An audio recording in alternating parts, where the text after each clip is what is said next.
Hello and howdy. Welcome to the 2024 Beginner's Guide. We'll be covering a few topics today, so feel free to use the timestamps to get to the chapters you want to hear about, or listen to the whole thing to make sure you're ready for the 2024 season.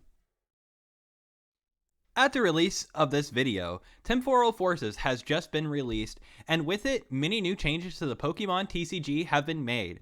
Most importantly, the yearly rotation of the standard format has happened. What rotation means is that every year, cards from the sets that are more than 2 years old are no longer valid in standard format, making sure that the game is kept fresh and that the game only includes recently printed cards. Cards from the second year of the Sword and Shield block are no longer available.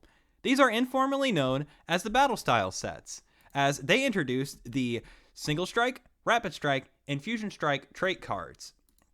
You can easily and clearly identify cards that are no longer in standard format because they only consist of cards with the F, G, and H regulation marks on the bottom corner of the card. Trait cards are a reoccurring mechanic in the Pokemon TCG, dating back to the game's roots with Team Rocket and Gym Leader owned Pokemon. Our own modern day trait cards are future and ancient cards. Trait cards function identically to the cards without these traits. However, they will have bonus effects given to them for being marked with a certain trait. For example, the Capsule Tool cards.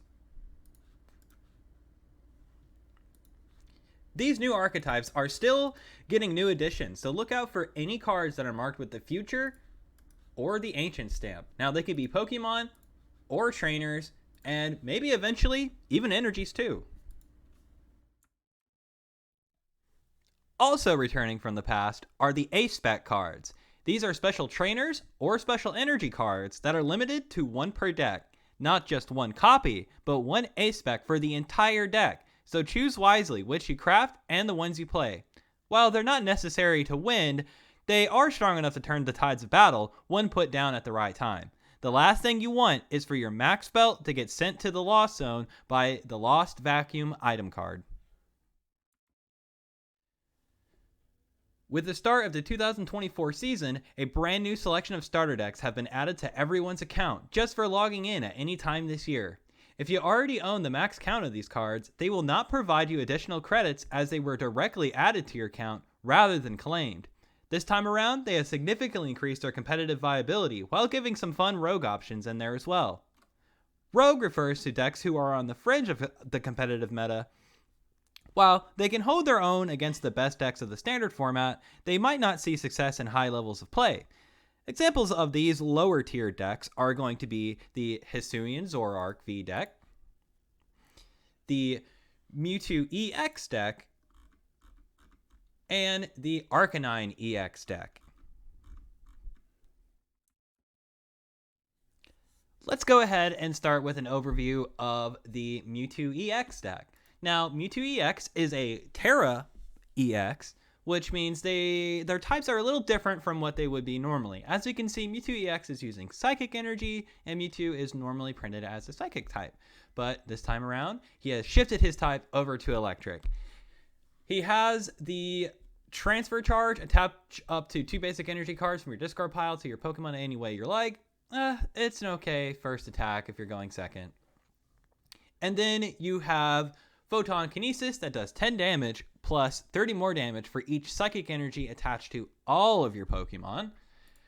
And we have our little bird friend over here, Xatu, that has an ability that says once during your turn, you may attach a basic psychic energy from your hand onto one of your bench Pokemon. If you do, you get to draw 2 cards. Now, it has to be from the bench, and you can accelerate only 1 from the hand per 1 Xatu. Now you have a total of 4 Xatu in the deck, meaning you could do it up to 4 times. So you can get up to 40 additional psychic energy on Mewtwo EX's attack, and it really just doesn't do enough damage. The likelihood of you to be able to get out all your Xatus and have a Mewtwo that's ready to go, and there just is. And Xatu's ability has to be on the bench. There's no way to get in and out of the active because everything you have has a retreat cost in this deck. There's no free retreat options like something let's go take a look at Cyclizar over here. Cyclizar, you know, he has a...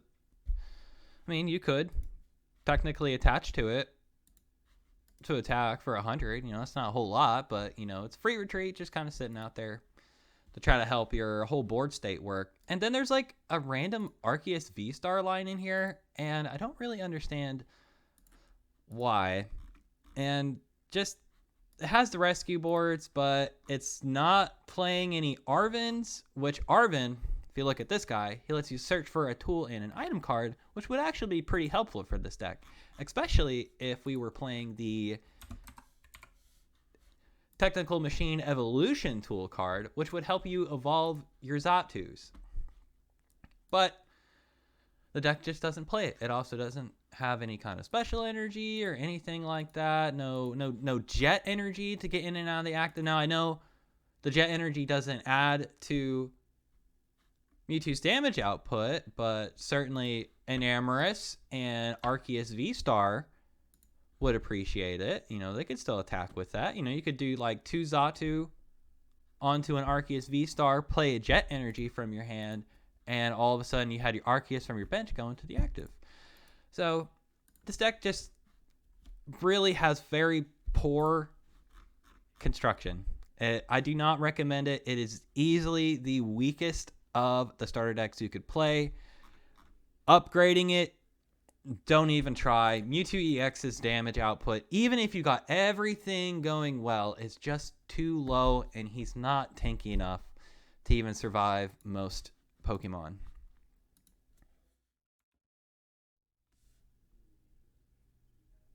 Heading over to Arcanine EX, which I find to be a much more simple and easier deck to play, and has a much more concise strategy. So, taking a look over here at Arcanine EX, we can see it is a stage 1 Pokemon, so it's got to evolve, but it has a really good HP of 280. And it has the attack for 2 fire energy, Raging Claws, 30 damage, plus 10 more damage for each damage counter on this Pokemon. So let's say something like Arceus hits you for 200 damage, you're going to swing back for 230.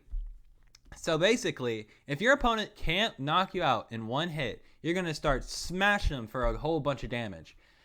Or, if they didn't do enough damage, we have our secondary attack, Bright Flame, which hits for a solid 250 damage. And the deck also comes equipped with a little Charizard engine. It comes with the Charizard from Pokemon Go, which basically doubles your fire energy in play. And we also have a non-Tera Charizard EX, which looks really, really cool, by the way.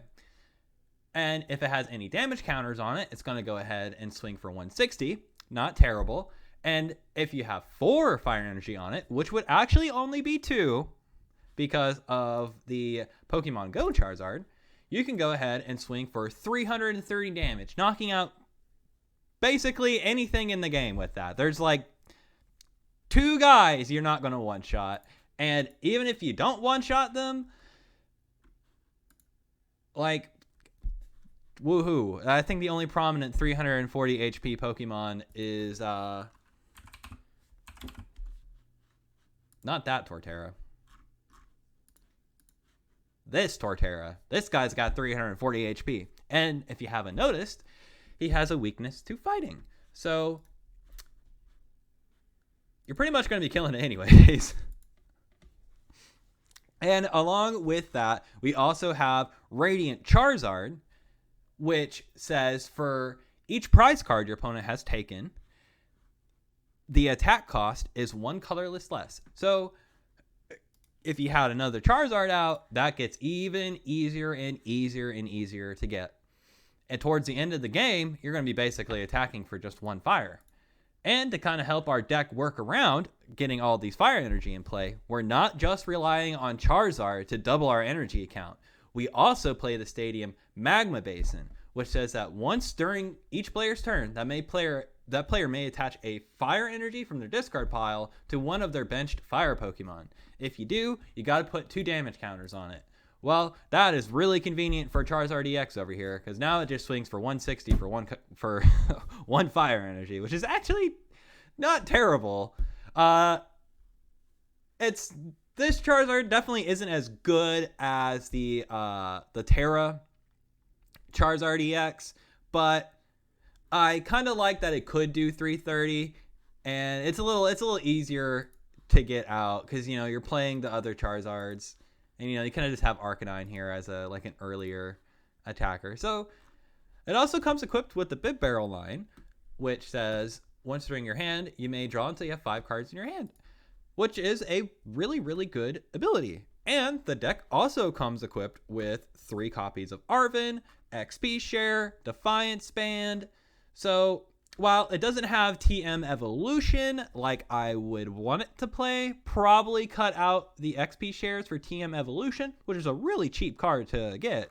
And you honestly have yourself a pretty competent deck. I know a lot of beginners who really jive with Arcanine EX. The main downside of this deck is that it's naturally going to be worse than the Tera Charizard EX. And we'll be covering that deck later, and it will shed some light why this little firebox over here just really can't compete with the true king of fire.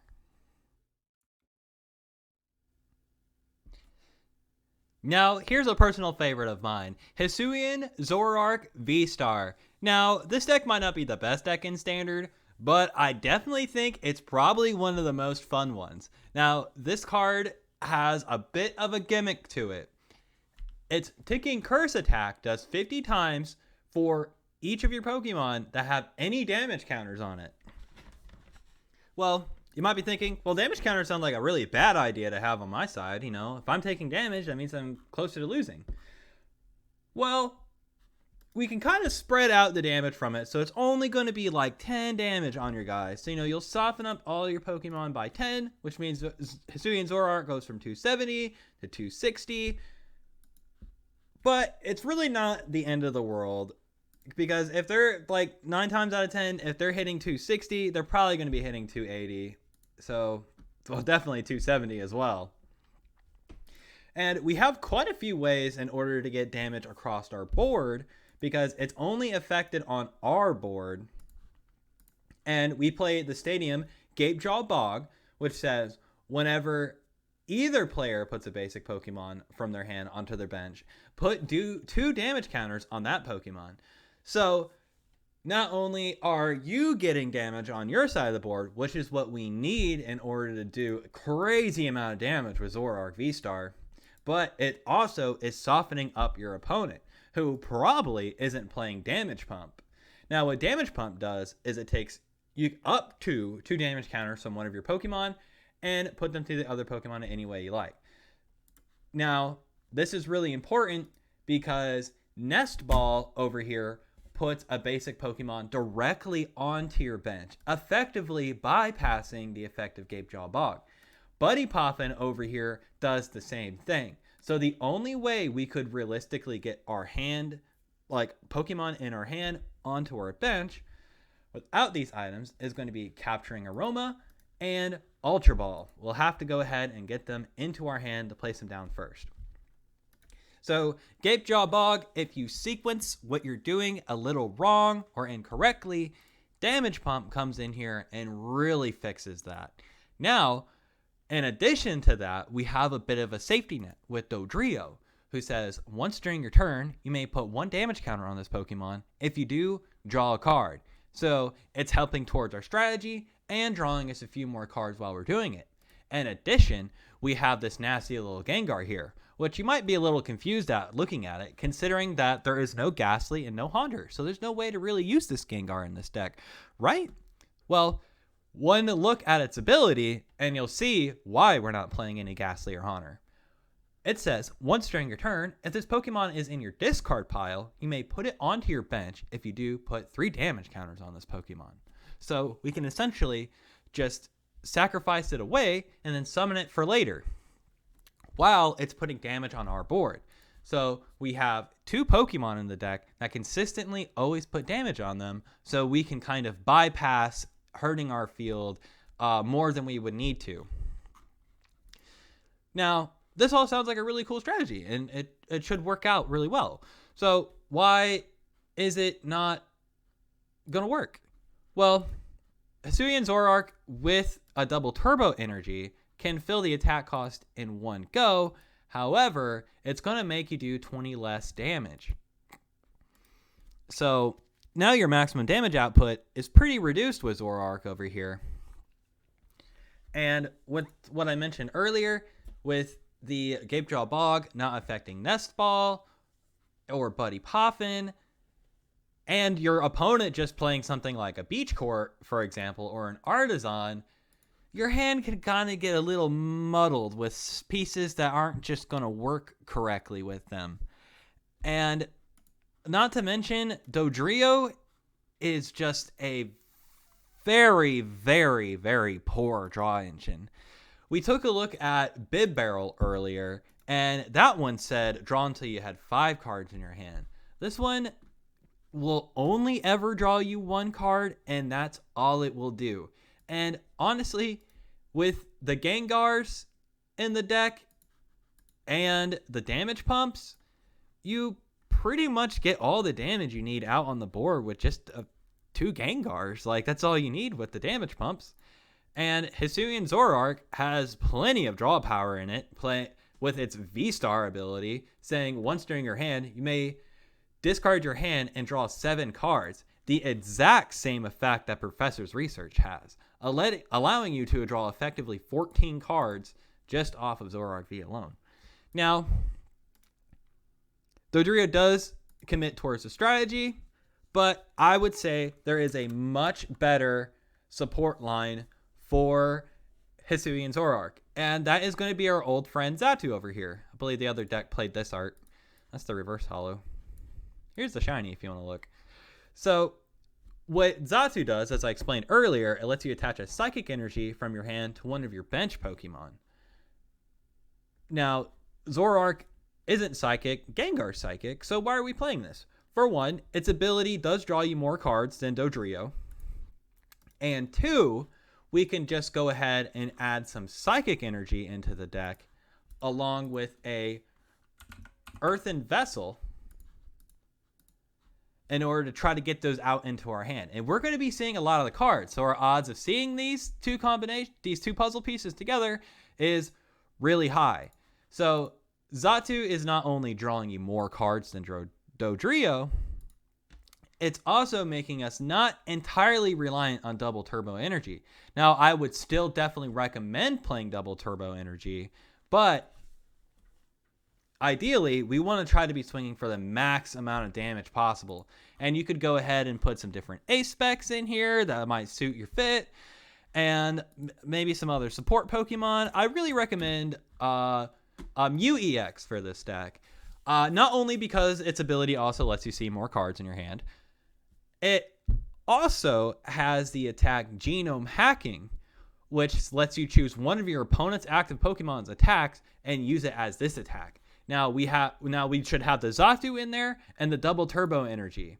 So we go ahead and prematurely attach an energy to it from Xatu, and then we got the double turbo, and bam, there we go. And we could copy any active Pokemon's attack. Let's say Giratina Vstar just came in and knocked out our Hisuian Zoroark Vstar.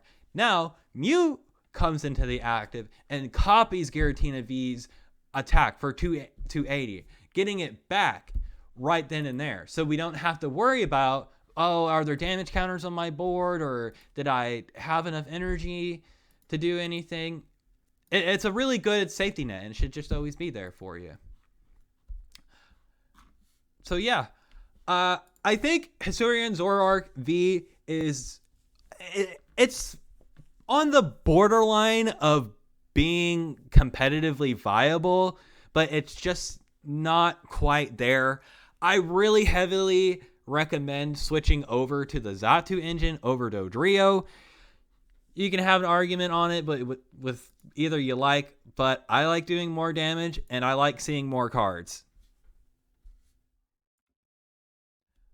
Let's shift gear and take a look at the other remaining starter decks. Now, these decks have all had top placements last season and this current season in Japan. If you want to be a pro at standard format, you're going to need to familiarize yourself with these decks: Charizard EX, Chien Pao, Lugia Vstar, Lost Zone Giratina, and Roaring Moon EX.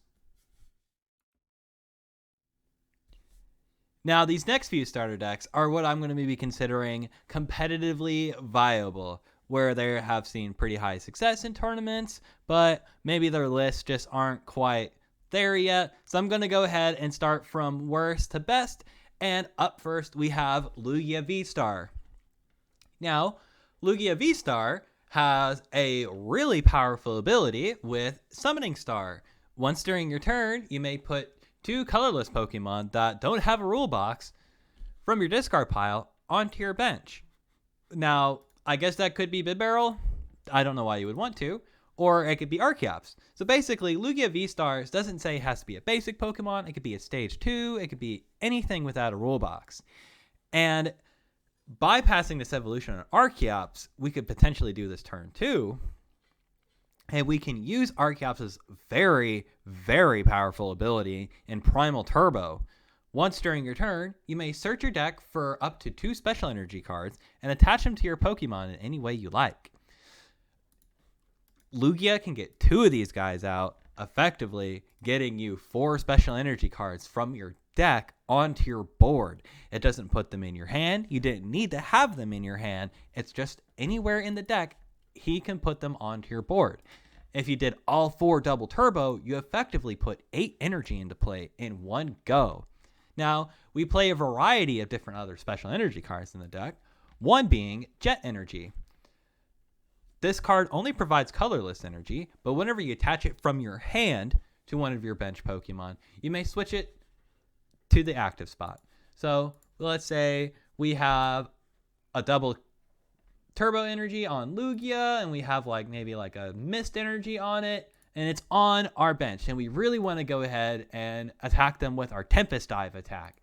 Now we can go ahead and place 1 Jet Energy from our hand onto our Lugia V, and it zips right into the active, ready to deal some damage. Now, Lugia V-Star strategy is very good. It's very powerful, but the real issue is with how this list was constructed. I don't really see much of a need for Bibarel in this deck. It's just more evolutions you're going to have to worry about, and Lugia V-Star struggles to even get itself out most of the time. The other really glaring flaw is Snorlax V, or not Snorlax V, just regular Hollow Snorlax. It's a really good single prize attacker. It does 180, puts itself to sleep, but we got Therapeutic Energy that prevents it from going asleep. And it can swing for 180 if you just go ahead and just attach 2 gift energies, or just a reversal energy, which says if you're behind on prizes, Pokemon without a rule box can use this energy and provides 3 energy of any type. Luxray can take advantage of that energy too, because it also has an ability that says if you're behind on prizes, you can put it directly onto your bench. So seems like it has pretty good synergy with Reversal. We're only playing 2.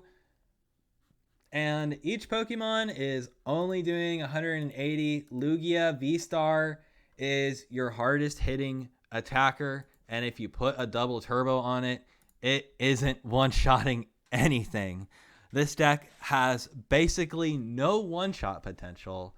And its trainer line is just very, very bland. It feels like stale breadcrumbs. How I would help improve Lugia V-Star is I would definitely put in Lumineon. And this card is already given to you whenever you start. It's in one of the other starter decks we'll be looking at. And it has the ability of whenever you place it from your hand onto your bench, you can go ahead and look for a supporter card. Really beneficial. The other one is going to be Mew EX, which we covered in Hisuian Zoroark V. It has the ability Restart to let you draw until you have 3 cards in your hand, and the ability Genome Hacking, which is a 3 colorless energy cost, and it lets you copy the attacks of your opposing Pokemons. Yeah. So another really good example of what attack we would want to copy with Mew. Now, I can't copy bench Pokemon, so be careful. You might want to Boss's Order something up in order to get it. But if we look at Giratina Vstar again. Giratina Vstar is hitting 280, which is really threatening to your Lugias. And you could just go ahead and smack them back with 280 again with Mew. I don't recommend the Bibarel line. Sure, you could summoning star them onto your board, but then that means you're having less Archeops in play. Snorlax only hits 180. It's not really killing anything. There's no Defiance Band, which you think you might want to pair if you were playing like heavy reversal energy and just focusing on a single prize Lugia Vstar, where you want to be behind on prizes to eventually warm up and start taking knockouts. A much better card, I recommend just basically replacing the Bibarel line, is with the Special Roll Cinccino. It has the attack Special Roll for 2 colorless energy. It does 70 times for each special energy attached to this Pokemon. So not only are you fulfilling the attack cost with Archeops, if you had both Archeops in play, now Cinccino is knocking out most things in the game just based off Archeops' ability alone. And then if you go attach another energy from your hand, you're basically one-shotting everything. So you went from going, I'm kind of doing damage with my single prize Pokemon, to I'm obliterating absolutely everything in the game in one hit. I really don't understand why they didn't feel the need to give players a Lugia Vstar deck without one of its new best key components. And just a really weak supporter and item line. I would definitely recommend upgrading this deck. If you're going to upgrade any of the decks on the starter list, this is the one that needs it the most, because it goes from like arguably probably the worst starter deck actually to probably one of the most threatening decks you could have in your arsenal. So I recommend pumping in the credits. The credit cost to get everything up and rolling again might be a little costly. You're going to need some A specs. You're going to need, well, the V and EX you need are still in there, but it'll be a little expensive to tweak, but it should be pretty cheap and easy to fix. So here we have Roaring Moon EX. Now, this is actually a really threatening card. It has 230 HP. It's an ancient Pokemon, and it has 2 attacks. One being Frenzied Gouging. Knock out your opponent's active Pokemon.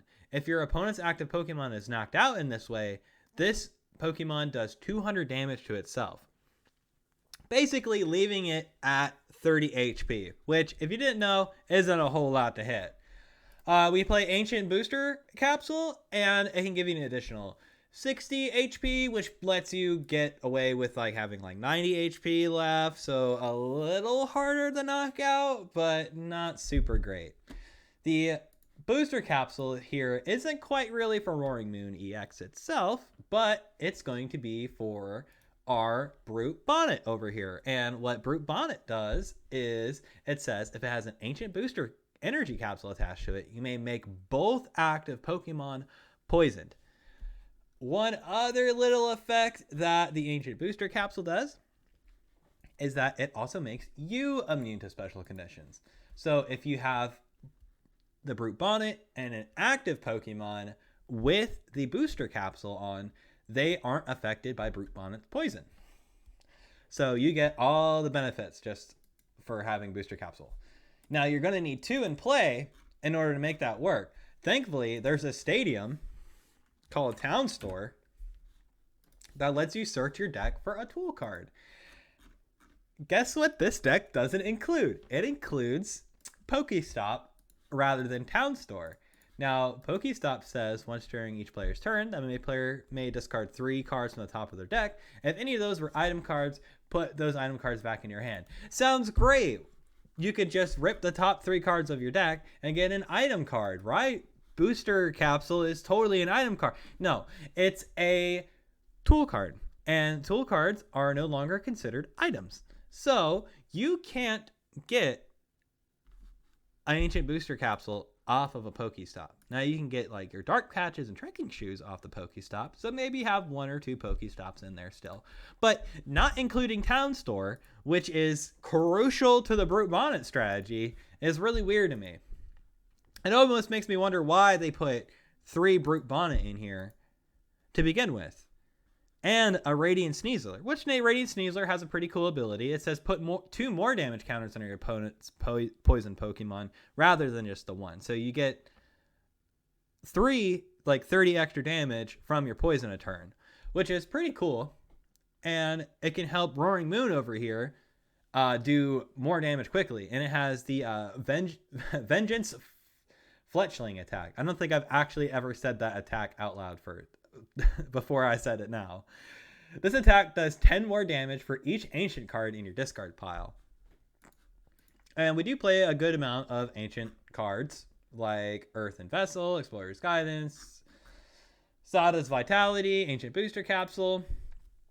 So I can kind of see what they're going for, but it just also makes me wonder, like, why were they going for the Roaring Moon? It feels like it's trying to be 2 decks at the same time, and it just really doesn't work for it. It needs more stuff. It doesn't even play Professor's Research, which is a really good card, because you kind of want to get your Dark Energies into your discard pile so Dark Patch can work.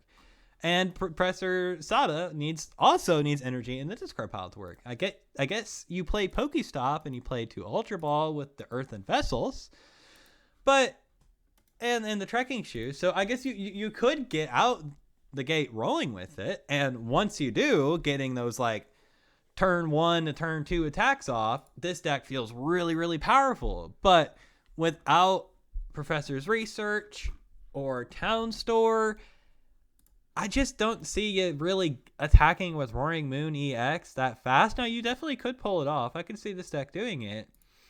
But the main issue with this deck is that it really is just 2 decks combined into 1. You really only need 1 Brute Bonnet and a better Radiant Pokemon for this deck, which they already provide you, is going to be Radiant Greninja, if I can go find it. There he is. Radiant Greninja has the ability that says, discard an energy from your hand. It could be any energy. It could be special. Then you get to draw 2 cards. So you discard an energy, which we want because Dark Patch and Sada work off of energies being in the discard pile, and we get to see more cards a turn. You could also play Mew into the deck. Now, you won't be really attacking with Mew. It's just to go ahead and try to aggressively see more cards off of basic Pokemon you can search with Nest Ball. So the Squawkabilly in here is really nice. It only works on your first turn, so keep that in mind. Once during your turn, you may discard your hand and draw 6. So it's a little weaker than Professor's Research, and it only works on your first turn. However, unlike similar cards in the past, this one does work if you search it out with Nest Ball, because it's not a from hand to bench ability. You could just Nest Ball it, and at any point during your turn, before you attack, you can go ahead and use this ability. You can use it before your supporter, maybe try to find another supporter, or use the supporter and then use its ability. So I really like the inclusion of Squawkabilly in here, and I like that they gave you a free Squawkabilly EX, because it is a really good card, and a lot of decks do play it. So, in conclusion, you really just kind of need to split this deck in half and just focus on either Roaring Moon EX or like a Brute Bonnet and Radiant Sneasler kind of Poison Box kind of deck. Taking a look at Gholdengo EX, we can see it is a Stage 1 Pokemon that has an HP of 260 with the ability Coin Bonus. Once during your turn, may draw a card. If it's in the active spot, you can draw 1 more card. That's actually a really good ability. And it has the attack for 1 metal. Make It Rain does 50 times for each basic energy cards from your hand you discard. So it's not on the board, it's in your hand, and you just got to get rid of all the energy at one point. So the main goal of this deck is to try to get as many energy cards in its hand as possible and just splash them at your opponent and hope that whatever up is in front dies immediately. So with that being said, we do play a good amount of energy, being 11. That's 1/6 of our deck is just reserved to energy. And we have a few ways in order to try to get those cards in our hand. Not only just Gholdengo EX's ability, but we also play Kirlia, which has the Refinement ability. You must discard a card from your hand in order to use this ability, and then you may draw 2. Now, this isn't like limited to just like one copy of like Kirlia, you know, like you can't just like use this ability like once, even if you had to. No, this is for each Kirlia you have down on your board, you can use this ability. So if you had all 4 down, that's a lot of draw power. No, I don't want to customize this. And, well, you might be saying, well, 11 energy, you know, what, I can maybe like kill something like 2-3 times. I mean, maybe, sure, that could win me the game, but that doesn't seem like I could do enough damage fast enough. Well, we play Super Energy Retrieval, which says discard 2 cards from your hand, and you can put 4 basic energy cards from your discard pile back into your hand. We also are playing the supporter card Tulip, which I don't really know if I quite like a whole lot, but you get to put any combination of Psychic and basic energies back from your discard pile into your hand. It synergizes pretty well with Kirlia, but doesn't do a whole lot for Gholdengo. Yeah, you get to have your Giggles back, but we're only playing 1 Super Rod, so that only gives us 1 chance to really get any Gholdengo EXs out of the discard pile. Maybe we had to discard them with Ultra Ball early on. Maybe we had to discard our Super Ball. Like, we play 4 Gholdengos, sure, but, you know, things kind of happen. And while this deck can consistently do a lot of damage a turn, you know, you just go ahead and Superior Energy Retrieval, play Tulip for your turn, and you blow up pretty much anything in the active. Seems like it should work well. We have Gallade here with the ability Buddy Catch, which lets you look for a supporter. So we can pretty much always get our Tulips out. And there we go. Now, I don't really have too many issues with this deck other than this lady supporter card. Please just, I don't know, put a Professor's Research in there or something. I would definitely play another Super Rod just to make sure you don't deck out, because this list can definitely deck out really easily if you're going really aggressive on that draw power. And the other thing is, like, I see the idea with Tulip, Kirlia, and Psychic Energy. I just don't think this version of Gholdengo is as powerful as the other version of Gholdengo we could be looking at, which is going to be Palkia. Now, at first glance, you might not think that Lugia Vstar really synergizes too well with Gholdengo, but this deck also seemingly lacks Radiant Greninja again, which we're already playing a lot of energy, and we already need a lot in hand, so the exclusion of Radiant Greninja is really baffling. Honestly, just remove 1 copy of Lady. Okay, we don't need Lady. You could just go ahead and replace it easy with Greninja. And if that's all you wanted to do to this Gholdengo EX deck, you know, honestly, it will probably still get you some wins. I don't think this is terrible. For a starter deck, this has a pretty consistent and easy to pull off strategy. Now, do I recommend definitely looking into Gholdengo EX paired with Lugia Vstar? 100%. I think that's a bit of a better deck. But the Kirlia with the Gallade support and Tulip, I don't think is a terrible option for Gholdengo.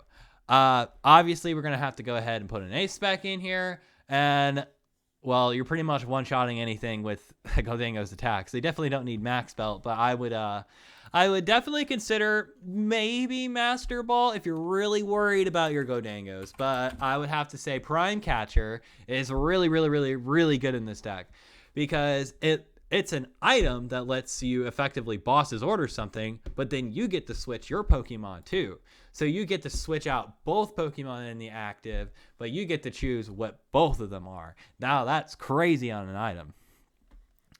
And this pairs really well with Gholdengo because you can go ahead and coin bonus, get the 2, play Prime Catcher, put your next Gholdengo in the active, and then coin bonus for another maximum again. Basically ensuring that you get pretty much all the puzzle pieces you really needed to begin with. So yeah, I would definitely play more Super Rod and put a Prime Catcher, remove Lady for Greninja, and you have a pretty solid deck, I gotta say. heading into what I consider to be the top 3 best starter decks given to you on live, we're going to be going ahead and taking a look at Charizard EX. Now, I mentioned Charizard EX whenever I was talking about Arcanine EX. And let's go ahead and take a look at the card to see just why I see it as just being this superior option in every way. Charizard EX is a stage 2 Pokemon, but it has a HP of 330, just 10 away from the set maximum right now. And it has the ability Infernal Rain. Whenever you play this Pokemon from your hand to evolve one of your Pokemon, during your turn, you may search your deck for up to 3 basic fire energy cards and attach them to your Pokemon in any way you like. That is an incredible ability. And normally abilities like this say like you have to place it from your hand onto it, and then like Rare Candy doesn't work, but actually this ability does work with Rare Candy. So you don't have to slow ball level it up from Charmeleon into Charizard EX for it to even function, which is hilariously broken. And the fact that it lets you search 3 fire energy cards from your deck and put them anywhere you want. They don't even have to be fire Pokemon. They can be colorless Pokemon, just anything. So if you got something stuck in the active like Pidgey or Manaphy, oh boy, now you just fixed the retreat cost and covered the attack cost for yourself entirely as well. Effectively meaning you basically never ever have to have energy in your hand for this deck to function. And it doesn't stop there, because we also have Pidgeot EX with the ability Quick Search. Once during your turn, you may search your deck for a card and put it into your hand, then shuffle your deck. You can't use this ability more than once a turn. All right, so cool. It has that restriction. Charizard EX can actually use its ability as many times as it wants per turn, so long as you have the rare candies and evolutions ready. But now we don't have to have any energy in hand, and we don't really have to have anything else in hand because Pidgeot always gets us everything. So the only thing you really have to do is just make sure you get your basic Pokemon out, which we play for Buddy Poffin, which lets you look for 2 70 HP Pokemon or less, and put them onto your bench, which is Manaphy, Pidgey, Charmander, not Moltres and Radiant Charizard though. But basically, the core main line of our deck is entirely searchable off of Buddy Poffin. We play 2 Nest Ball just to try to go ahead and fill out the rest of them. And then we also play 3 Technical Evolutions. Now, this does require us to play some of the middle guys, so we can't just spam Rare Candy the entire match. But that's actually pretty good. So for 1 energy, Technical Evolution gives your Pokemon this evolution attack. And for 1 colorless, choose up to 2 of your bench Pokemon. For those Pokemon, search your deck for a card that evolves from that Pokemon and put it onto that Pokemon. A lot of Pokemon in that sentence. Pokemon, Pokemon, Pokemon. So basically, we can have something like just a Charmander in the active or a Manaphy in the active. And if we have this tool attached to them, for 1 fire energy, we can go ahead and evolve our Charmanders into our Charmeleon and the Pidgeys into the Pidgeotto, meaning we don't need to have the rare candy in play. We're just going to go ahead and manually evolve them that way. It's a pretty cool and consistent option for Charizard because we have the supporter card Arven, which go ahead and lets us look for an item card, more than likely Buddy Poffin, and then we're going to go ahead and look for a tool card, more than likely TM Evolution. And I hope you could start getting the picture of this deck. Just kind of sits there. It gets everything it needs. It's got Professor's Research in case it needs some extra gas. It's got Defiance Band because most of the time you're going to be taking a knockout first, which allows you to do even more damage with Charizard. Oh yeah, I didn't even mention Charizard's attack. Burning Darkness. For 180 damage, you get to do 30 more damage for each prize card your opponent has taken. So the more you're losing, the more Charizard does even more damage. So it's not like Arcanine EX, where Arcanine EX has to have damage put into it in order to punish you. Charizard EX just says at any point in the game, I'm losing, I'm doing better. And with all your ways to get your Pokemon out, you're pretty much guaranteed to get set up with this deck every single time. And we're also including Radiant Charizard that we can technically accelerate energy from Charizard onto it and do 250 damage on a single prize Pokemon. We also have Moltres here in this starter deck, which I honestly would probably just cut. Just put a different card in here over this one. Moltres says if it has any fire energy attached to it, it has no retreat cost. Kind of cool with TM evolution. You know, I can kind of see it. Like, you had to attach the fire energy to Moltres anyways in order to get the free retreat. So might as well be the one that you're going to use the TM evolution on. But its attack says discard 2 fire energy from it. This attack does 120 damage when your opponent's bench Pokemon. I mean, look. You had to already have used Charizard's ability to, like, try to get that out after you TM evolutioned. And you're probably just going to get revenge knocked out. Like, you're decently bulky as Moltres. Like, 120... Stuff can hit it back pretty easily, but sometimes some decks like turn 1, they can't really do that much damage. You know, like, we'll take a look at a popular card, Cramorant. It's a water type Pokemon, but its attack doesn't hit for weakness. It does 110, so you're 10 off, you live it. We can go ahead and take a look at the new Miraidon that came out. And this guy does 40 damage, but it has a lot of ways of getting its damage up. Most of the time, they can't really get up to that 120 because you'd have to get a 20 plus damage from your Iron Crowns, which do make you do 20 more. So if you had 2 of them, that's like 80. And if you had 3 of them, the count most people play, you know, that's 100. Then they have to have a future booster capital. So maybe they can, maybe they can't knock you out on their first attacking turn, depending on like how everything was ordered. But most decks are probably going to be able to knock you out. And especially it is a major viability because Iron Hands is going to take... If I can find Iron Hands. Goodness, where are you? I'll type the whole word. Iron Hands is also going to take extra prize cards off of you, which mean it will make you do more damage. But I hope you can kind of see where I'm going, where Moltres just seems to be like the weakest link in this deck. It's not really doing a whole lot. Like, you could attach a fire energy and use TM Evo on like anything. And Moltres has the cool like spread damage, but there's another card, Delphox V, which also does 120 damage for the same energy cost, but also does 120 to the active too. So you're doing like 240 across the board with it. And I mean, you could technically TM Evo with it too. So I really think Moltres is probably the worst card in this deck. The other problems with this deck, honestly, it just plays too much energy. Like, you could probably just cut that down to like 8 or 7, cut the Moltres. Now you got like a whole bunch more space for other stuff to make it even more consistent.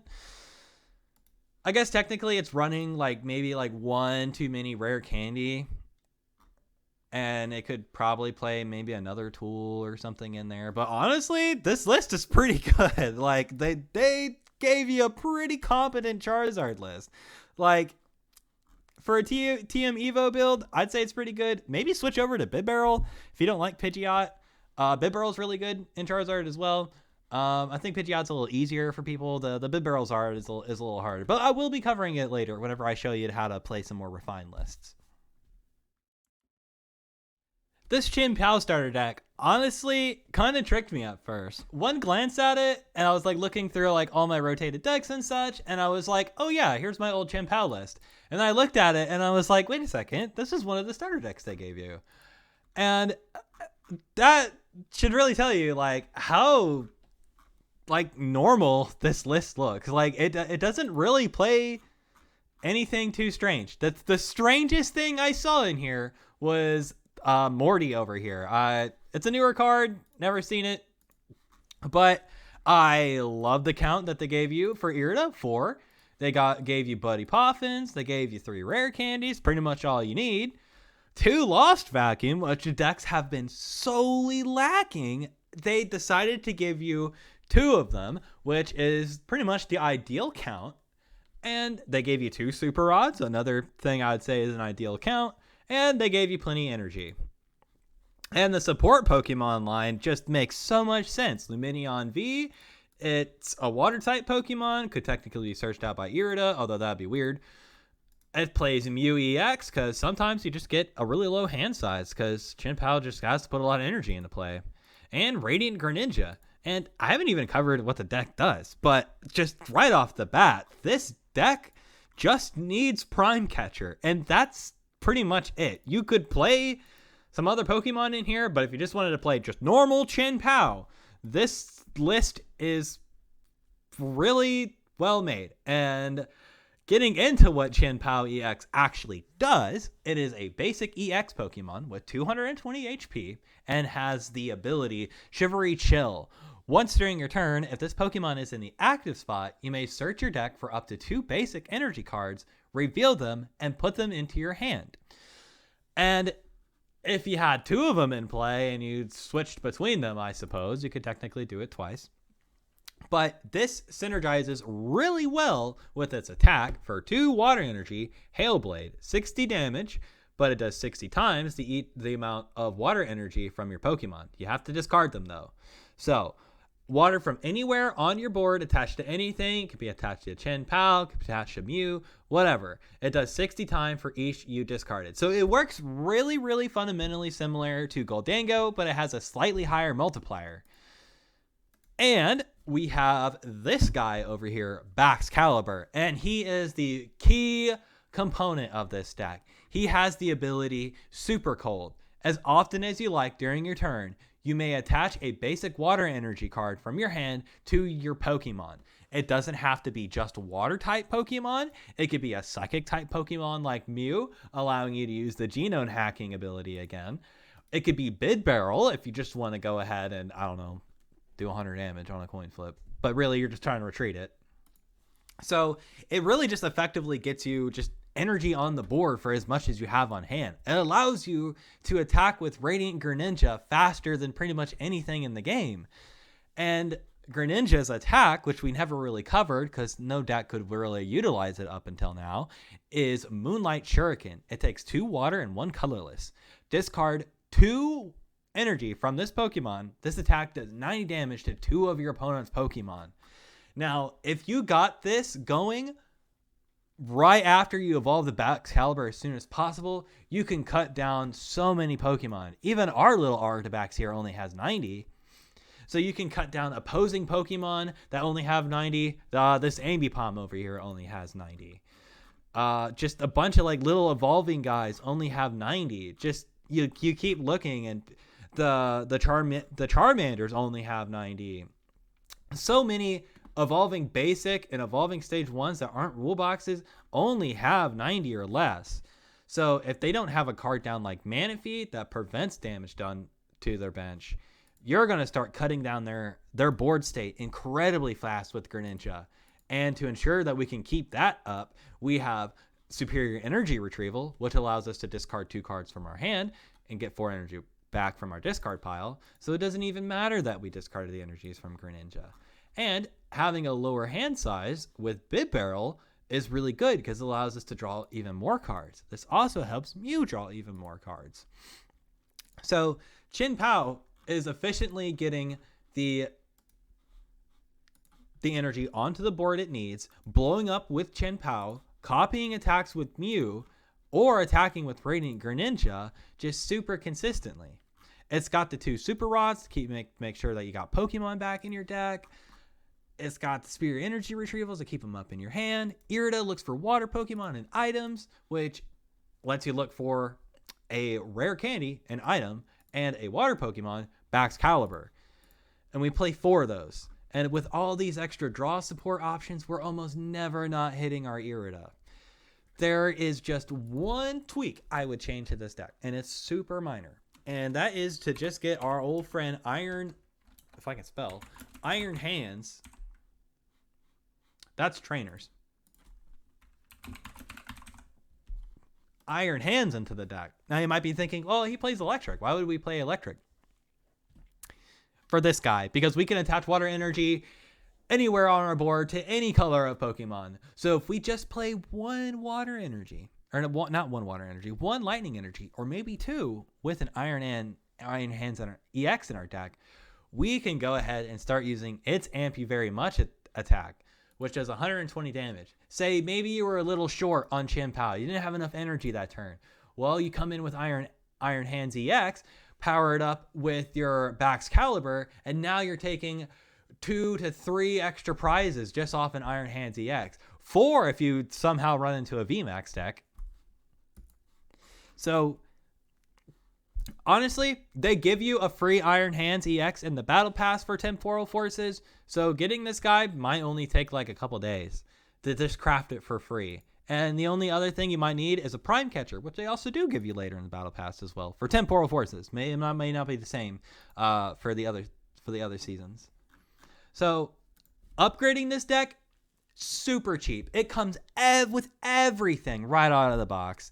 And the upgrade is only like 2 to 3 cards at maximum. This is a really solid Chien Pao list.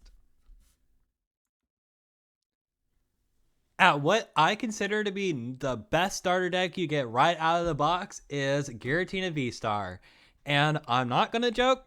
Really, the only thing you need to add is just Radiant Greninja, and it's really, really good already. Maybe change the energy count to include some water so you can actually technically attack with Radiant Greninja, and I'll get into how you'll do that. So, taking a look over at Giratina V, because it's one of the few V Pokemon I think that is actually worth mentioning. Giratina V has the attack Abyss Seeking. Look at the top 4 cards of your deck and put 2 of them into the Lost Zone. Put the others into your hand. Now, we're going to have to cover a mechanic that we haven't covered before, and that is going to be the Lost Zone. The Lost Zone is separate from the discard pile, and it is a place where your cards go, and they can never be interacted with again, and they can never be pulled out of again. It is essentially banishing them from the entire board state. The only thing that matters is the count of them. So it will measure certain counts of things in the Lost Zone. So it's more of like a meter rather than like a discard pile, where the discard pile has things going in and out. The Lost Zone has nothing going out. It's a black hole. And this deck wants things in that zone in order to power itself up. The more it has in the Lost Zone, the more powerful it gets. So it's really nice that Giratina V has a good attack that lets you see some cards and put some in the Lost Zone to help you put towards your strategy. It is a pretty good attack to have if you're going second on your first turn and you don't have anything else better to do. Another really important thing that Giratina V has is the Shred attack. Now you'll see the attack Shred on quite a few other Dragon Pokemon, but it always really does the same thing. Its subtext says this attack's damage isn't affected by any effects on your opponent's active Pokemon while dealing 160 damage. Now, 160 damage seems like it's a little low, but generally a lot of the time that Pokemon have that kind of like blocking or immune effect, like saying like, oh, Pokemon EX or V can't attack me, or like your basic can't attack me. They usually have around like 160 or less. So Giratina V does pretty all right damage for its attack, and it just goes through anything. So it's a really good like safety net. You're like, oh my gosh, this card's really good. Just Giratina V on its own is a really good just like pest irritants. You don't have to worry about any like blocky stuff. Moving on to the V-Star, which is quite possibly one of the most fearsome attackers in the entire game. It has the attack Lost Impact that does 280 damage. Now, I've already mentioned Giratina Vstar a few times earlier because of how key that 280 damage is. That knocks out like 90% of the common cards you see in one go. There's very few things can live a 280. Not even some stage 2 EXs like Pidgeot EX can survive that amount of damage. Now, you do have to put 2 energy attached to your Pokemon anywhere on the field. It doesn't have to be just Giratina. So you could technically remove energy that aren't even on Giratina and attack with it again. It puts those energies into the Lost Zone. Kind of a downside. Can't keep recycling them. But it does help towards our count. And we have another attack. This is a V-Star attack, which we haven't seen yet. We've only seen V-Star abilities. This V-Star attack says only if you have 10 or more cards in the Lost Zone can you use this attack. But it immediately knocks out your opponent's active Pokemon. So its first attack, pretty much killing everything in the game. The second attack, if you fill the requirement, pretty much killing everything in the game. The only counterplay being Mist Energy, which prevents that attack. But that's not the end of the world. So how are we going to get Giratina Vstar operational? It has a pretty strange attack cost. It's grass, psychic, colorless. Those are some really weird energy types. So how are we going to get that up and rolling? Well, there is an item we play in our deck. It is called Mirage Gate. You can only use this card if you have 7 or more cards in the Lost Zone. So we really got to try to ramp up those cards in the Lost Zone as fast as we can. It lets you search your deck for up to 2 basic energy cards of different types. So they can't be the same type. They have to be 2 different. So grass and psychic. And you can put them onto your Pokemon in any way you like. So it doesn't have to just be the one. It doesn't have to be to 2 different ones. You can mix and match how you want. You can play multiple of these things a turn. And still manually attach from your hand, which we do play Jet Energy, which lets you go ahead and retreat things whenever you attach it. So if it's on your bench, you attach the Jet Energy. The Jet Energy pushes you up to the active. And this synergizes really well with the key engine of this deck. Comfy is going to be your consistent way of trying to put cards in the Lost Zone. It is a 70 HP Pokemon that has the ability Flower Selecting. Once during your turn, if this Pokemon is in the active spot, you may look at the top 2 cards of your deck, put one into your hand, the other into your Lost Zone. Now, you're going to have to be sacrificing 1 card each time you do that, so choose wisely which one you do. This isn't limited to once per turn, though. We can keep cycling Comfies in and out of the active, and we have a real surefire way of getting those Comfies out with Buddy Poffin, because it looks for 70 or less. Comfy just so happens to have 70. We also play 4 Nest Ball. And to get them in and out of the active as much as we can, we play switch carts. We play regular switches. Switch carts only work on basic Pokemon, so you cannot retreat a Giratina Vstar with it. And we also play Jet Energy. Now, a really fun thing you can do with Jet Energy is if you have a Comfy on a bench that hasn't used its ability yet, you go ahead, attach the Jet Energy, it moves it to the active, use its ability again. You now have fulfilled the 1 retreat cost with the Jet Energy, so you're going to go ahead and manually retreat it into your next Comfy while you're drawing cards. Another key component to trying to get cards into the Lost Zone is going to be the supporter card, Colriz's Experiment. It says, look at the top 5 cards of your deck, put 3 of them into your hand, and put the other 2 into the Lost Zone.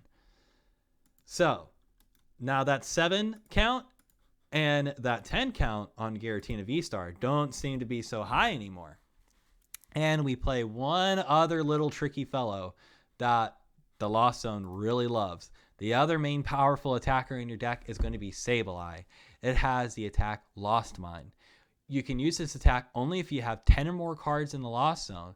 Put 12 damage counters on your opponent's Pokemon in any way you like.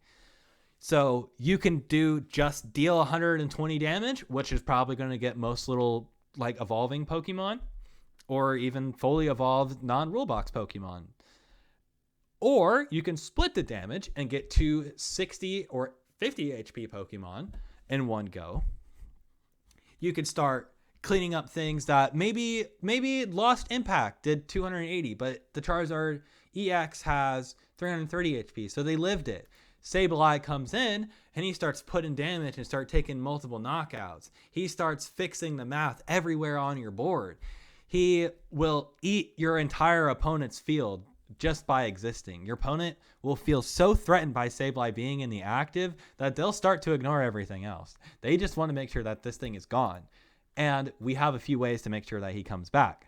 We do play Super Rod, to play 2 of them, which lets you put any combination of basic energy or Pokemon back into your deck. So really useful for recycling our psychic energies and recycling our Sableyes. So your main goal is to just attack with the Giratina Vstar effectively. Don't just attack with him willy-nilly, and fix math with Sableye. The only other guy we really got to worry about is Cramorant. Now this guy is usually used as just like a first little attack. He only requires 4 cards in the Lost Zone to work, but you get to ignore his energy cost entirely. So you go ahead and use like 4 Comfy that you have down, and then you just go ahead and switch into Cramorant, and then boom, he does 110 damage pretty well.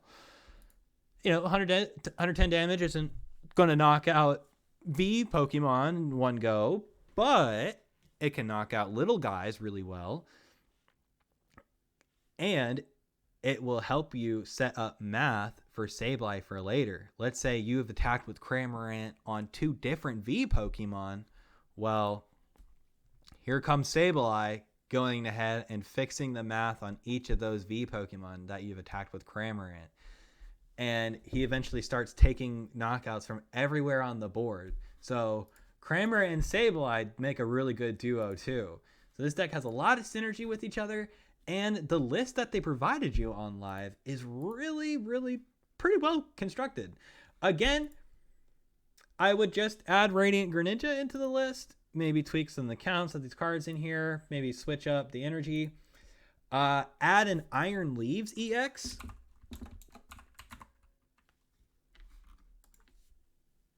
Because it synergizes really well with your grass energy you're already playing for Giratina.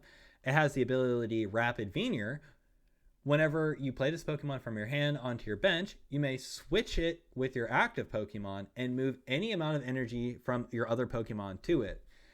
And Iron Leaves is a grass type Pokemon, so you can start hitting things for grass type weakness, mainly Charizard EX.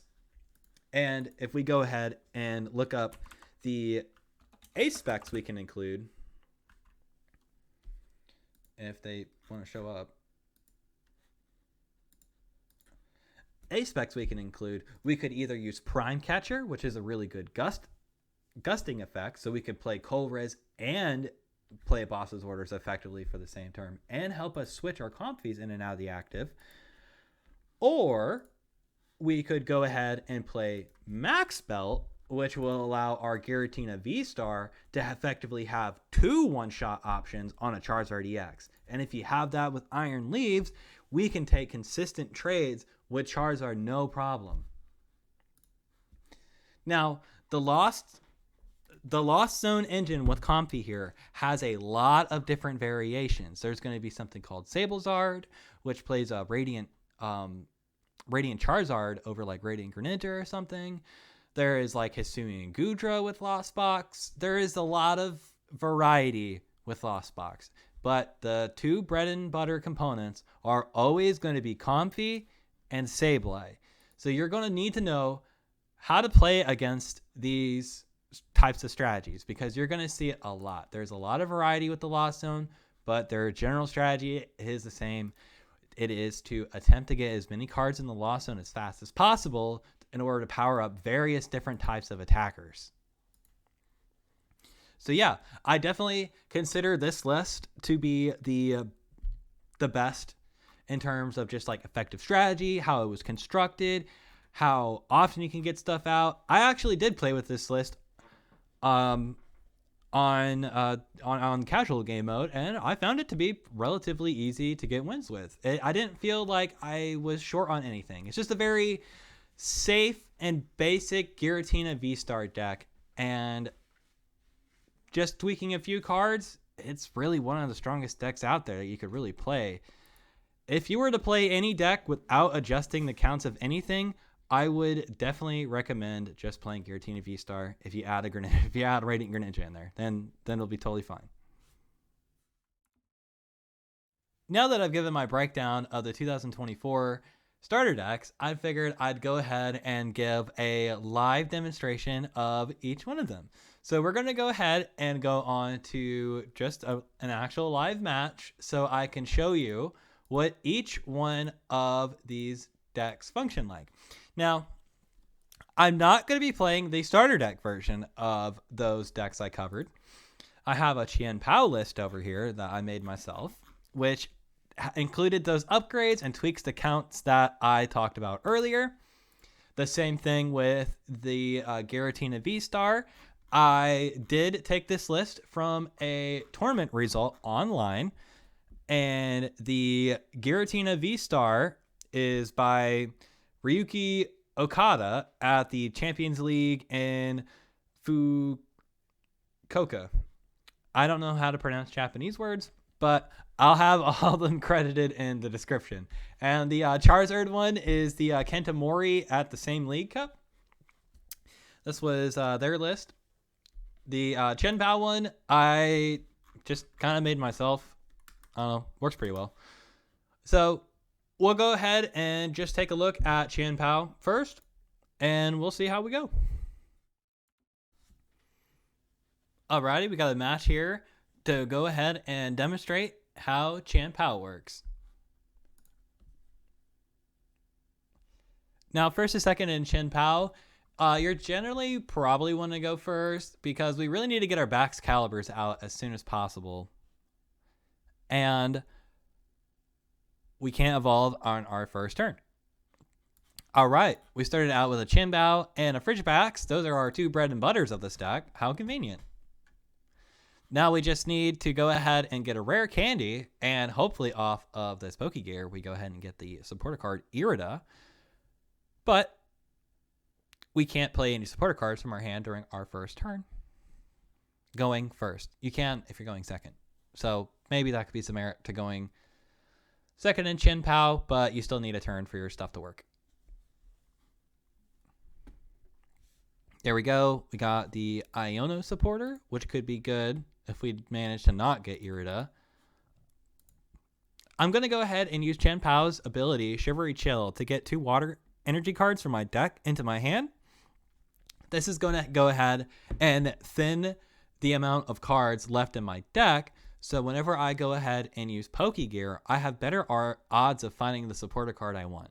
I'm going to go ahead and manually attach an energy from my hand to my Chien Pao, and I'll just pass over for next turn. I'm not going to play the Pokegear yet because I want to go ahead and use Shivery Chill again and draw the card for my turn in order to make those odds just a little bit better.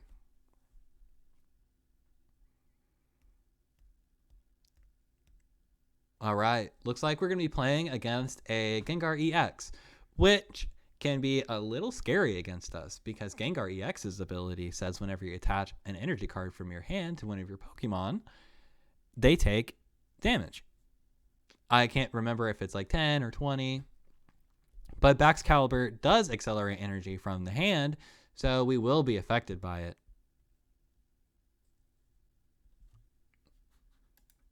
I kind of like that Ghastly art. That's really well painted there on the stairs. A funny contrast with the very unrealistic Ghastly there. It looks like they took a screenshot from Resident Evil 7 and then they just posted a cartoon Ghastly over it. It's kind of funny.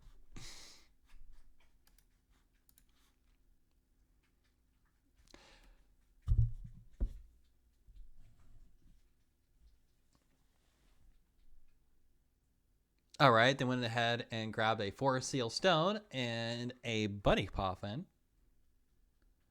Forest Seal Stone gives Pokemon V a V-Star ability that lets them search their deck for a card. So it's very similar to Arceus V-Star's ability, but you can put it on any V Pokemon.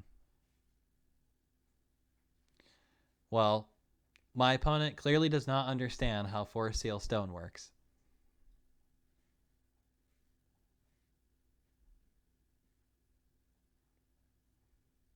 As they're probably scratching their head right now, being like, why my stone not work?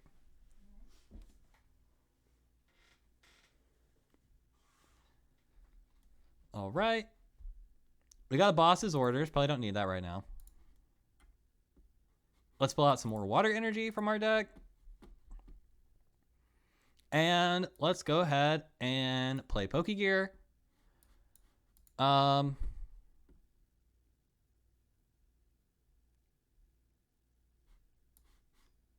I don't really want to use Professor's Research to get rid of everything out of my deck like that. So I'm just going to go ahead and put these cards on the bottom of my deck with Iono and draw 6 because I have 6 prize cards remaining. Now we get the Irida. Alright, well,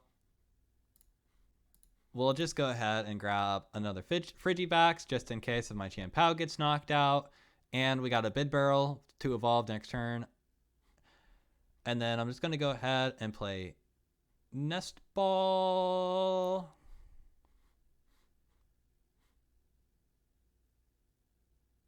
Yeah, I was thinking about getting Radiant Greninja anyways, but now I don't have any energy down. But I think getting Radiant Greninja would be helpful if he wasn't prized. So I'll just go ahead and grab another Chien Pao. All right. And then I'm just going to go ahead and attack with Hail Blade. Discard 1 water energy to do 60 damage to the Ghastly.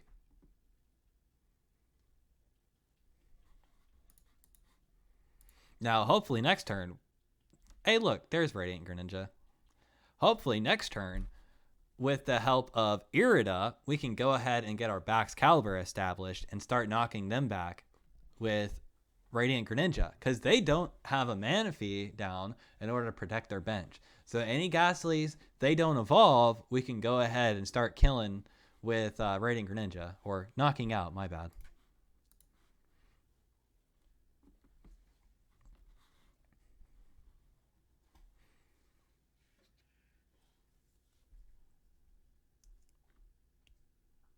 Okay, maybe this time my opponent will understand how the Forest Seal Stone tool card operates, and they'll correctly grab a card from their deck and not look weird.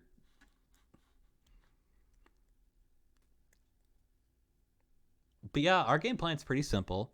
Just grab water energy from the deck, put it into our hand, have Baxcalibur accelerate them, and then do a lot of damage. Or do damage across the board with Greninja.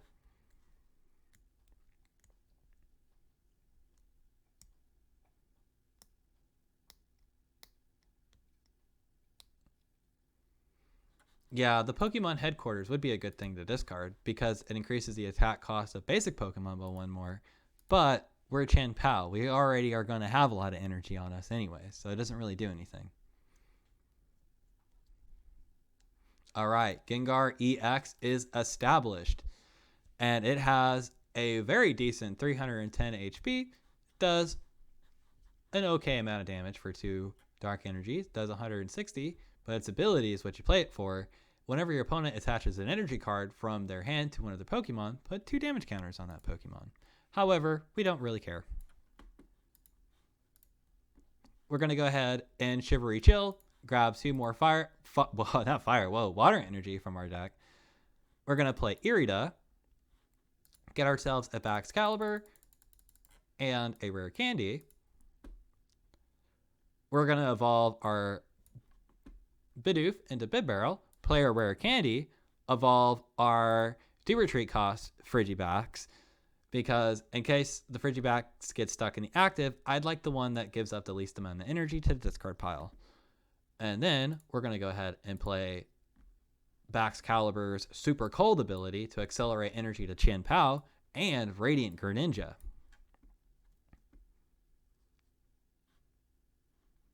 Now, everyone is going to be taking damage from Gengar EX's ability when we accelerate the energy.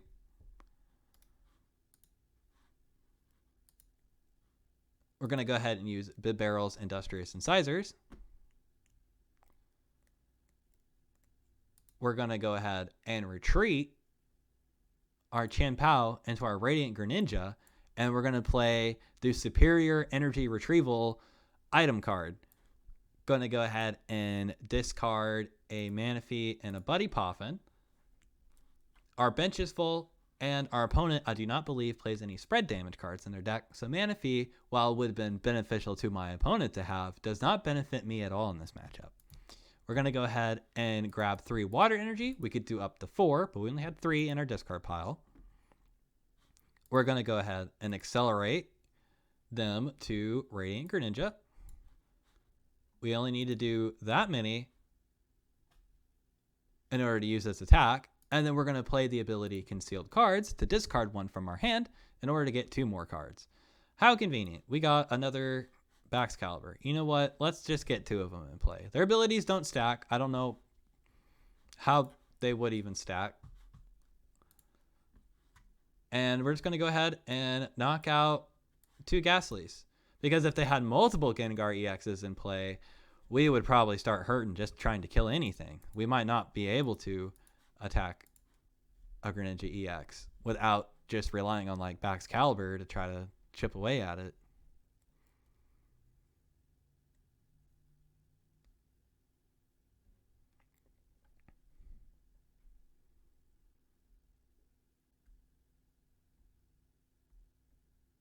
We also have Super Rod and definitely a way to go ahead and retaliate the active again. But their Bidoofs do have the ability that prevent bench damage to them. Giovanni's Charisma does not hurt us. If anything, it honestly kind of benefits us. All right. Our bench is full right now.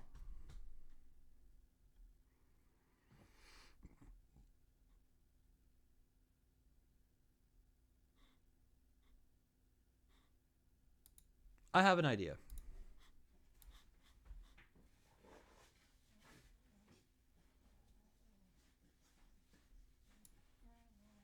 What if we went ahead and searched for Prime Catcher and I don't know, Chien Pao, I guess, maybe. Yeah. All right.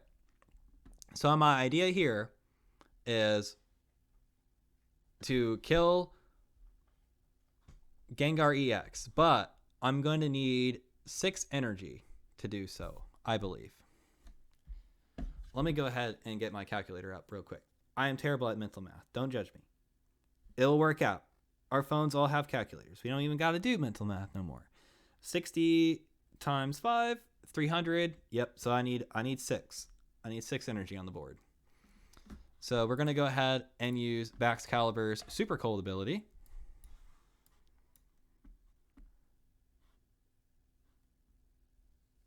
We'll take some damage, but it's okay.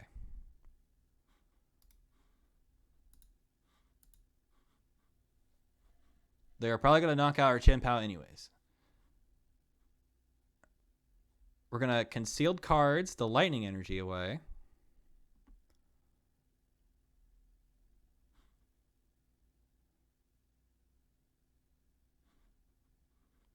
We're going to go ahead. Well, we would only have 5, right? Ugh.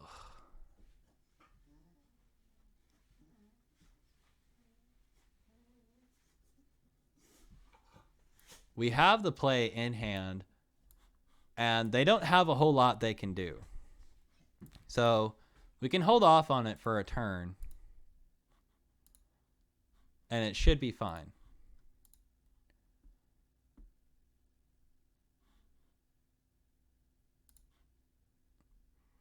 But we are going to want to try to Prime Catcher their Gengar EX and knock them out.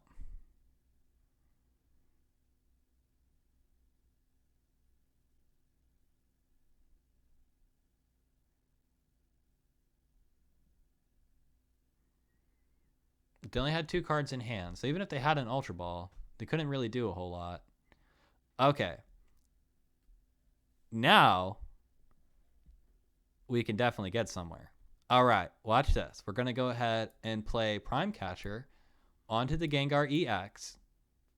We're going to bring up our Chien Pao. We're going to use its ability, Shivery Chill, in order to get the remaining 2 water energy we needed back into our hand. And that's 5. But we can Professor. That's okay. We can Professor for the last remaining water energy and deck. Yep, it's going to start doing a good amount of damage to us, but we only just hit 100, 120. We just need 1 more energy, and we got this.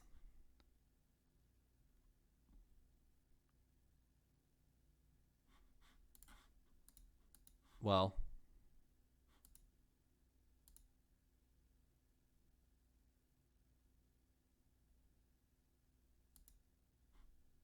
that sucks.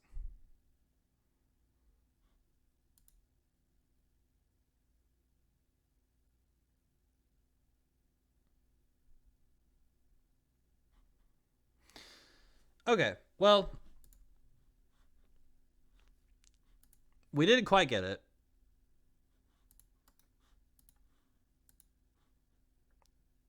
So you know what?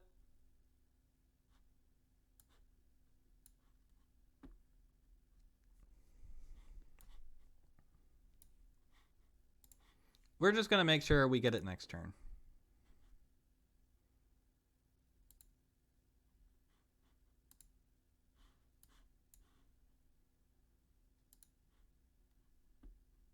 We'll just have to go ahead and get it next turn.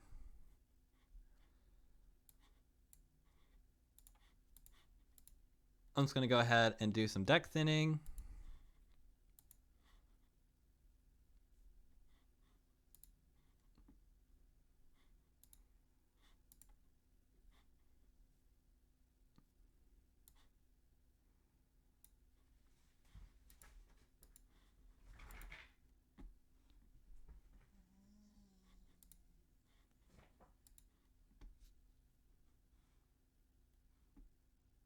Okay.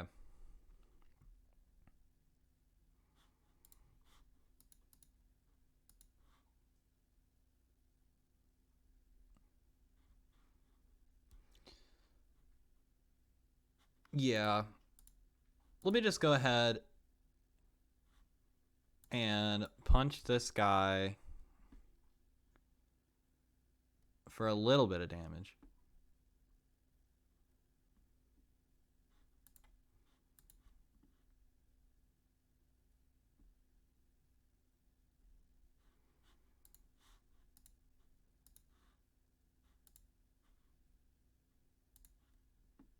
I don't think we have any more in deck. Oh, we do. Wait. No. Because I can't retreat twice.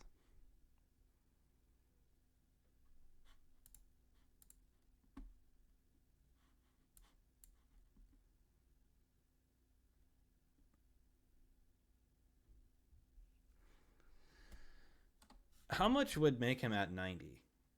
Because we have one left. So 60 times 4 plus 90. Okay. How many superior energy retrievals do we have left? A good amount?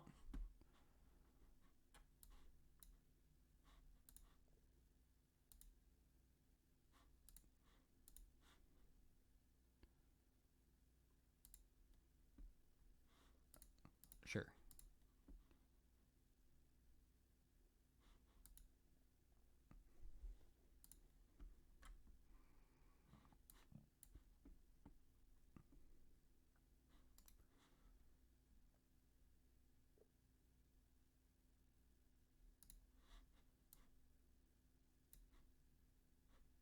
Can we even attack with Radiant Greninja?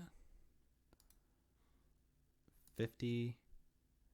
We'll have 10 HP left. Oh no, wait. I'm so ridiculous. I can get damage anywhere on the board. We're learning too.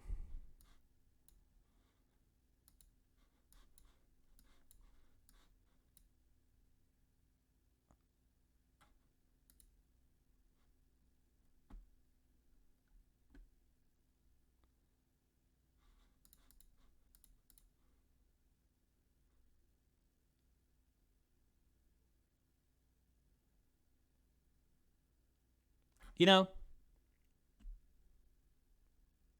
I look really stupid trying to pilot it, but you know, I did get the knockout. So probably I just did that like 900 times more complicated than I should have. But we technically didn't get anything knocked out, and we did get the Gengar EX. So you know what? Even though I totally goofed and thought the energy had to be on the Chien Pao, look at me trying to tutor. I forgot it was everywhere on the board. Now, here's where things can get a little tricky. We need a way to get out of the active in order to keep taking knockouts, but we definitely already have it.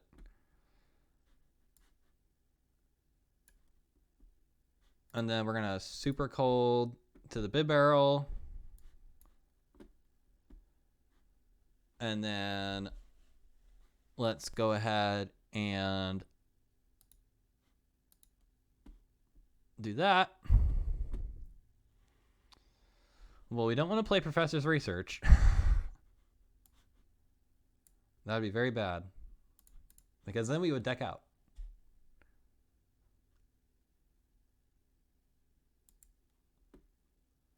All right, let's get some water energy back in our hand.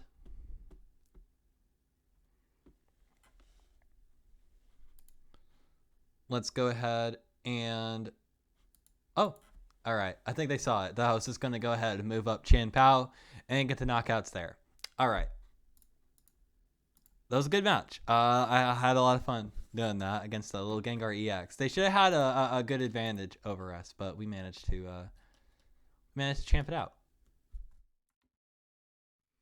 Alrighty, we got a match here, and I'm going to be piloting the Giratina Vstar deck. Looks like our opponent is playing some kind of grass box given by their sleeves, coin, and deck box.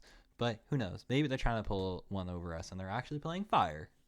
But based on this, I'm going to assume they're probably going to be playing some kind of like future box or maybe Torterra EX, which that would be a really cool one. Giratina Vstar can one-shot them with our Vstar attack. And if we somehow manage to miss a knockout with our Lost Impact, Radiant Greninja over here can definitely help fix that. I don't think we need a Sableye down yet. Be a little too early. All right, we got the rescue board in hand. So we can go ahead and use Radiant Greninja's ability, retreat into something, assuming we draw something off its ability. I hope so. Oh, no, this ain't Torterra. This is... I don't even know. I forgot what this thing's evolution is. I know it's like the pepper Pokemon. Oh, hey, look, Comfy. That's exactly what we needed. Yeah, let's just go ahead and get the rescue board and Radiant Greninja.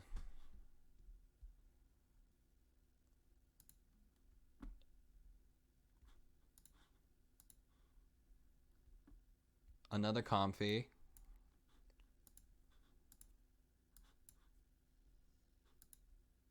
Let's go ahead and flower selecting. Yeah, I don't really want to... Well, we do have 3 in deck, so we could probably just get rid of them. Let's get some more energy down. That sounds like a good idea.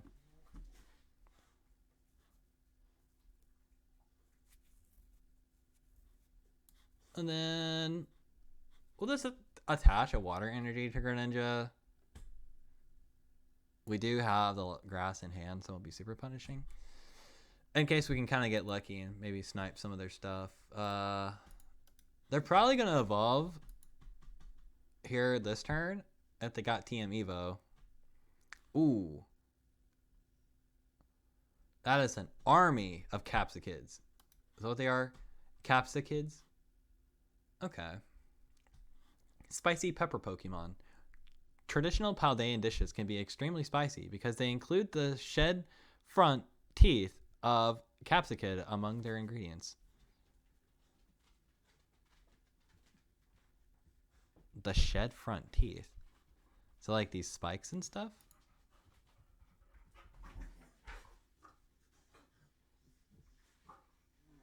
Alright, they're playing some kind of energy disruption. Alright, I'll take the INO. Our hand was pretty bad. Alright, got Jet Energy. They got a Cyclizar. I'm assuming they're gonna... Yeah, here they go with the Cyclizar. It's got free retreat. It's a decent pivot. They're gonna be taking away our little escape board right there. Rescue board as it is.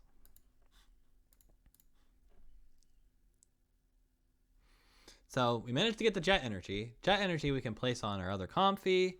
And we got a Psychic Energy for Radiant Greninja's ability. And the Iona gave us the Colress supporter. So honestly, I really appreciate what our opponent did for us. Let's go ahead and Nest Ball our Giratina V. Let's play Flower Selecting. Honestly, we already have both of those supporters.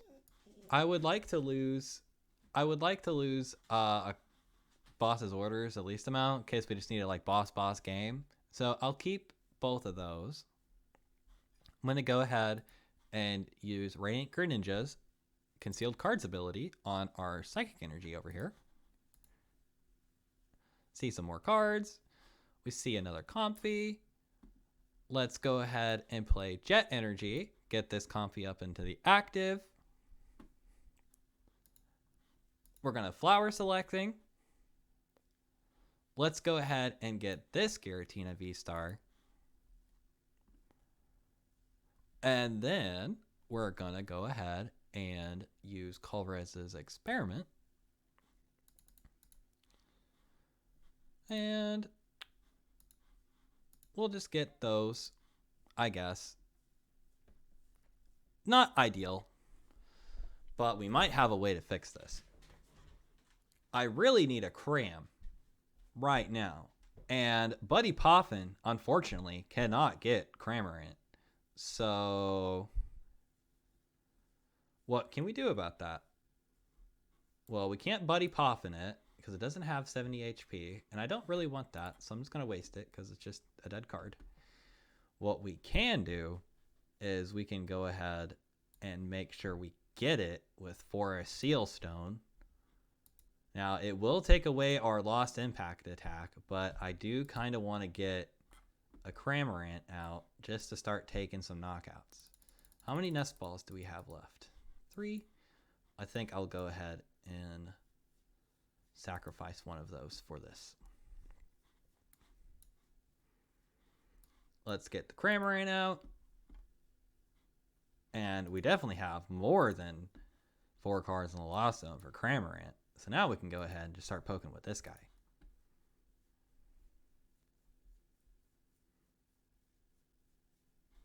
Take a prize card. And we got a Mirage Gate. Well, if we go over here and check our thing, we only need 1 more card in the Lost Zone. And that should be relatively easy to get. Because I'm going to assume they're going to evolve their Capsicid into whatever its evolution is called. Scovillain. Yes, how could I forget the humble Scovillain? Oh. Oh, they took away our Prime Catcher. That's mean.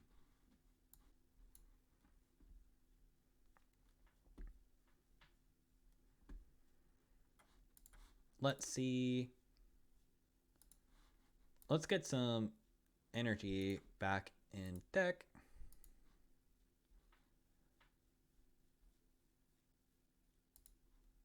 Yep. Sounds good to me. Let's evolve our Giratina. Let's go ahead and Flower Selecting. Because we need the 1 more for the Mirage Gate. I kind of like getting the Jet Energy. Yeah. That seems good. Now, we could just go ahead and deal with this Scovillain in the active, or we could try to cut them down early with a 1-prizer. I think I'm just going to go ahead and try to Mirage Gate.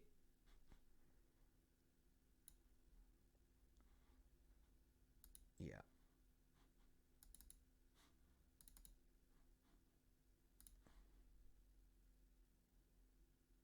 Would we even... Oh, no, we don't have a switch. Yeah.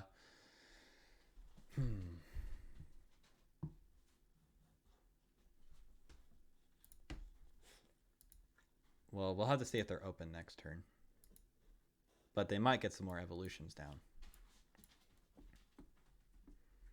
Let's just go ahead and Lost Impact this guy right here.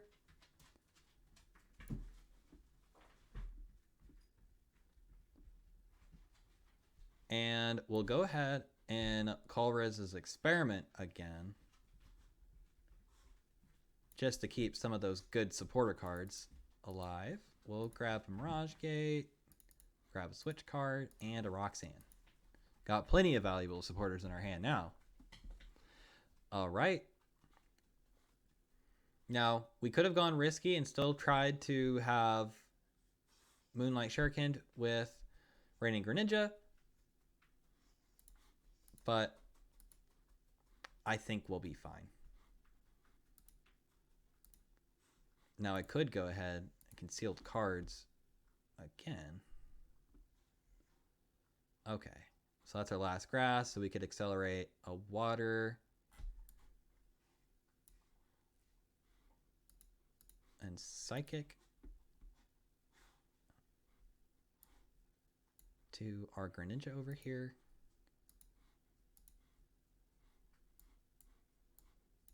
So now we just need the one water left in our deck, and we should be good. But we might want to just keep our Greninja, not our Greninja, our Giratina ready to attack. So I don't really want to lose the option for Radiant Greninja. I think just continually attacking with a Giratina Vstar would be better, because it is going to knock out their Scovillains in one go, while they're going to struggle to knock us out.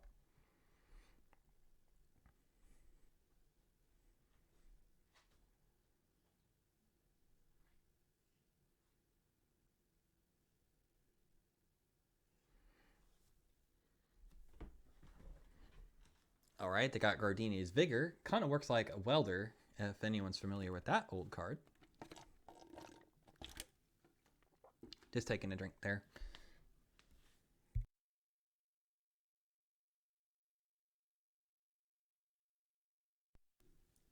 Will they have the evolution for Giratina Vstar to retaliate against? Because from what I remember, their damage output wasn't too great. Yeah, I only did 140. Well, it's a good thing we kept that boss's orders, isn't it?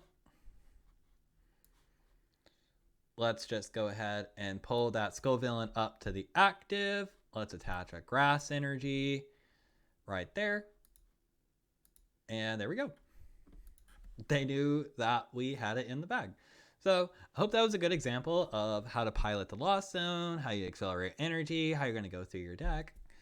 And what an interesting deck for us to go up against. Now, you probably won't ever go up against the Scovillain EX like I did, so maybe your matches will be easier or harder depending on what they are. Alrighty, we got a game here piloting as Charizard EX, the Tera version. Alright, we're going to go ahead and call the coin flip, and generally we would like to be going second with Charizard,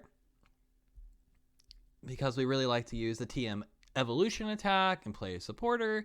Now, going first can allow us to get our attack off first as Charizard EX, but generally we kind of like to lose the prize before we go ahead and attack, because without our opponent taking any prize cards, our attack only does 180, which really isn't knocking out anything other than like support V and support Pokemon EX, or just like other little evolving or just non-rule box Pokemon.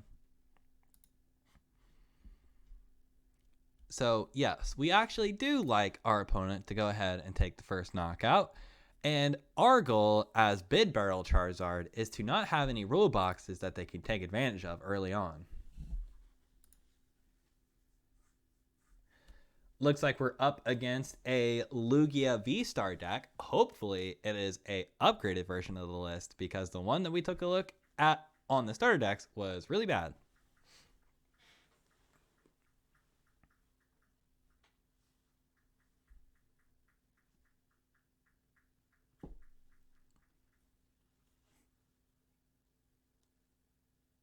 All right, based on their deck sleeves and the card art they're playing, I'm going to assume that this is a Lugia Vstar player who actually knows what they're doing.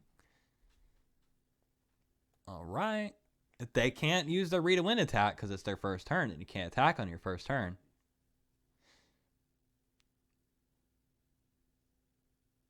Okay.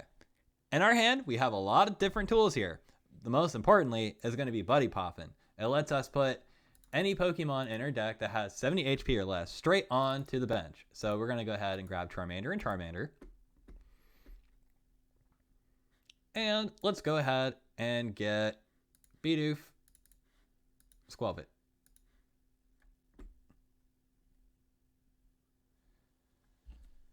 We're going to go ahead and attach a Fire Energy over to Bidoof. And the reason why we're doing that is so we can retreat later in case we live.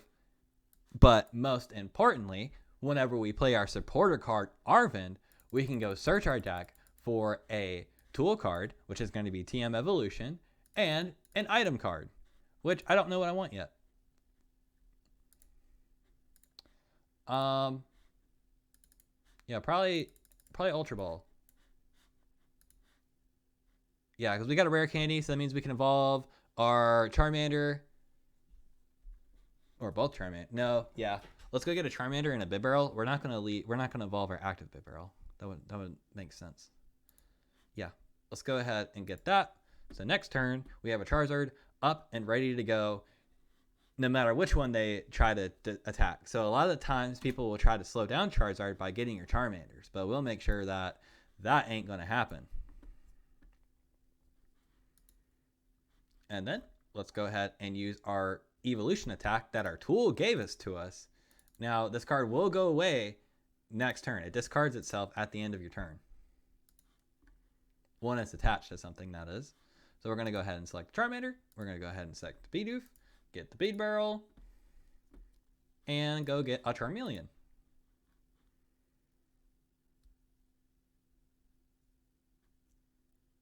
And there we go. There goes the TM Evolution.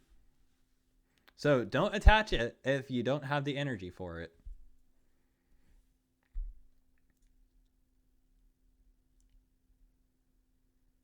All right, they went ahead and placed down their Lumineon V from their hand to go look for a supporter card. They got Jack in order to search their deck for 2 Archeopses. They're playing Ultra Ball in order to get rid of the Archeopses. They only need 2 in the discard pile, and they got themselves the Lugia Vstar. Now, with their Lugia Vstar, they can go ahead and summon back those 2 Archeopses and start accelerating energy from their deck.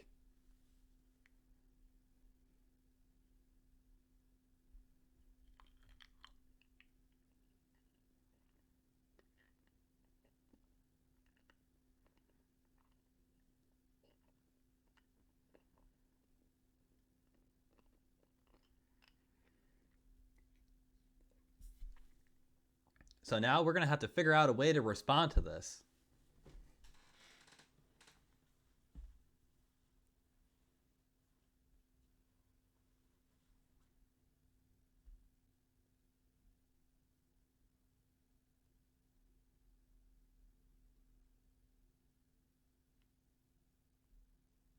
I think if we're able to find a Defiance Band, we should immediately go after the Lugia V. But that would require us to have Prime Catcher.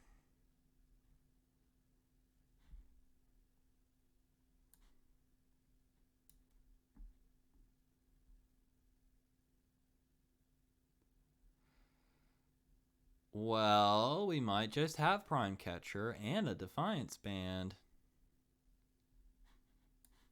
Alright, let's go ahead and play Arven.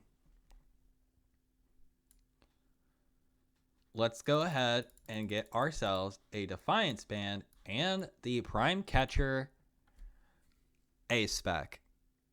We're going to go ahead and attach Defiance Band to Charmeleon. We're going to go ahead and use Ultra Ball to discard a Boss's Orders and an Iono to get ourselves a Charizard EX. We're going to go ahead and play Charizard EX from our hand, use its Infernal Rain,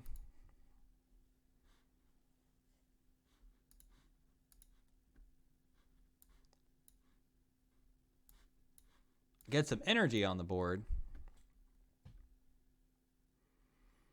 And then we're going to go ahead and play Prime Catcher onto their benched Lugia V. Bring up our Charizard EX. Use our Industrious Incisors ability to draw 3 more cards. Place down an Artazon. Get ourselves another little guy so we can evolve him in case one of them go down. And we're going to go ahead and attack Lugia V for 240 damage.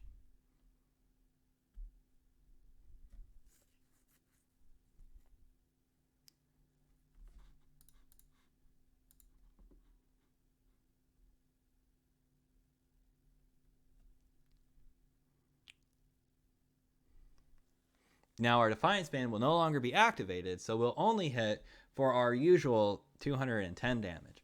But we have Boss's Orders in hand in order to try to go ahead and kill another one of their prized Pokemon.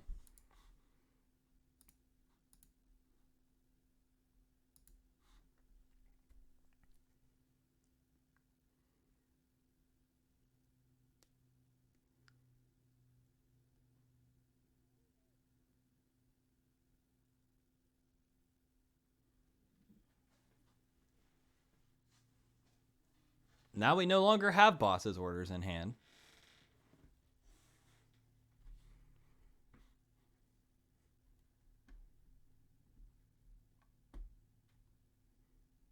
But everything should be just fine.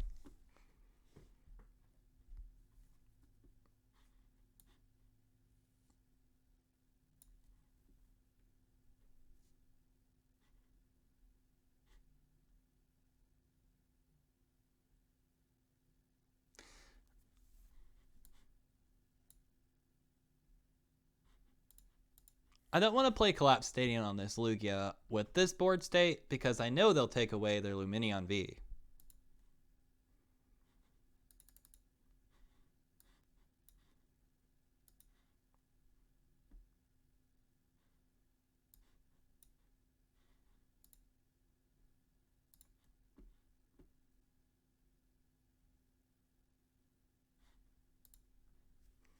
I'm looking to get a Boss's Orders. And I was able to find it. So, they Iono'd us last turn, and they put cards on the bottom of our deck. So I made sure to get Ultra Ball, grab something, in order to increase our odds of getting it from Bibarel. Because when I shuffled all our cards back in the deck, it removed the stacked ones on the bottom and put them back into our natural draw pool. So, we're going to go ahead and play Boss's Orders on to this Lumineon. And then we're going to go ahead and power up this Radiant Pokemon over here. And we're going to go ahead and take 210. And that gets us the knockout. And now all we need is to just get a knockout on the Lugia Vstar. Or 2 other little Pokemon, which we can definitely accomplish with Radiant Charizard, as it's going to do quite a lot of damage.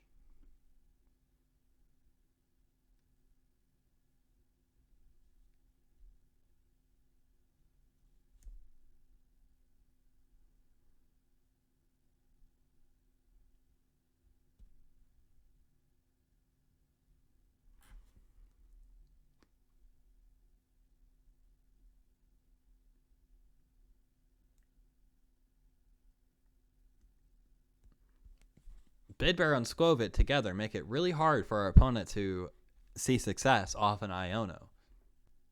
Sure, it sucks to lose cards in your hand, but we do get a new refreshed hand, albeit a very small one. Alright, Charizard goes down.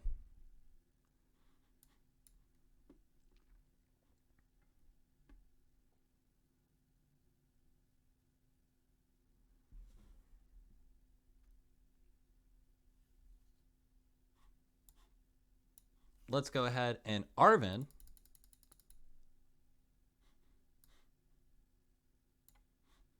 Giving ourselves a Nest Ball. Not Nest Ball, Ultra Ball.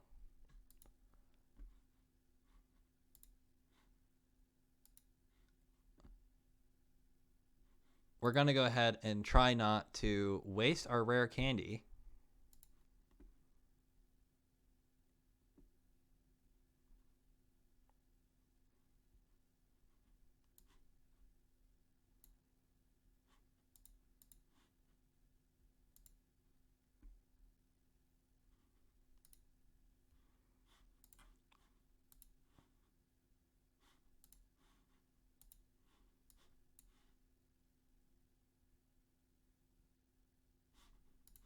I'm just going to go ahead and do a quick count of energy left in deck.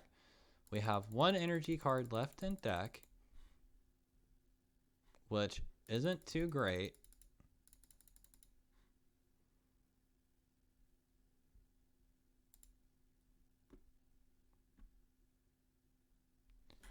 But I want to share what I'm thinking here in a second. Because we should have another boss's orders in deck. I believe I saw it. I could be tripping. But the game plan is I'm going to smack this Lugia Vstar with 50 damage. I'm going to evolve Charizard EX and then try to revenge KO them with Radiant Charizard.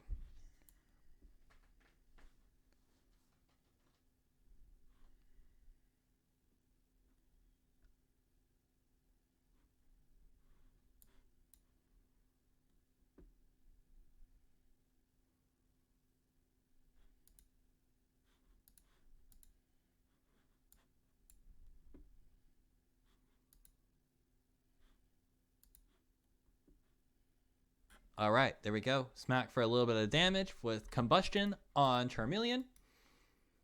And we're going to go ahead and try to get Radiant Charizard to finish up the rest.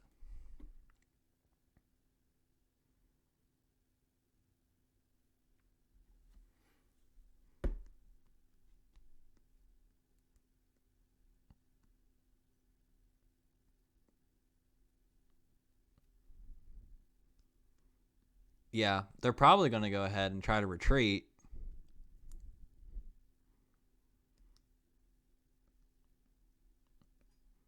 If they got boss, they'll most certainly go after Charizard EX.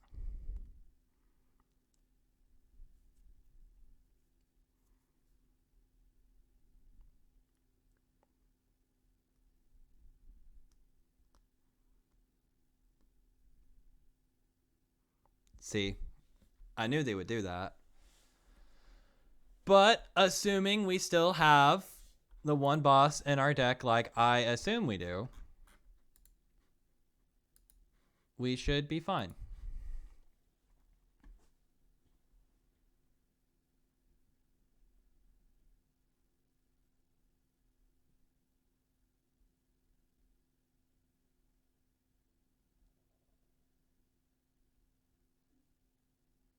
There they go. They did exactly 330.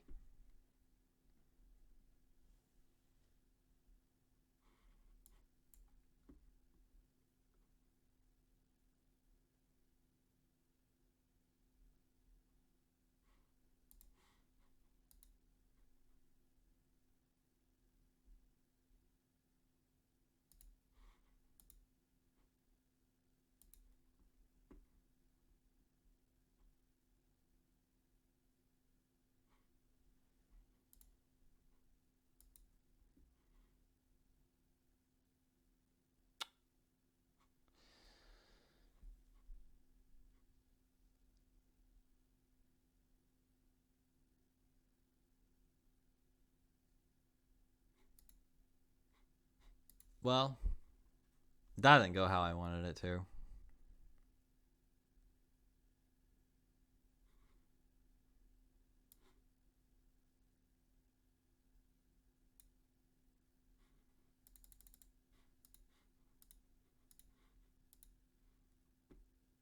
Let's just get those guys back in. Let me check my prize card. No, yeah, it wasn't in my prize card. So yeah, it was definitely in deck. I just didn't get it. Wow. Well, you know what? Eat Iono. I don't know what that's going to do, but See, there's boss. Wow, it's just 2 cards short.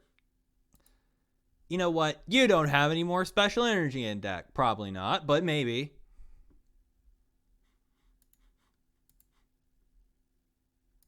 All right. How much they got left? Not much.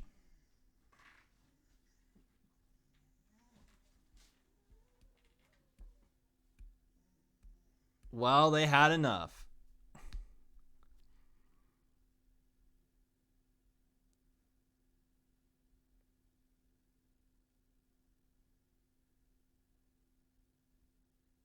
Okay.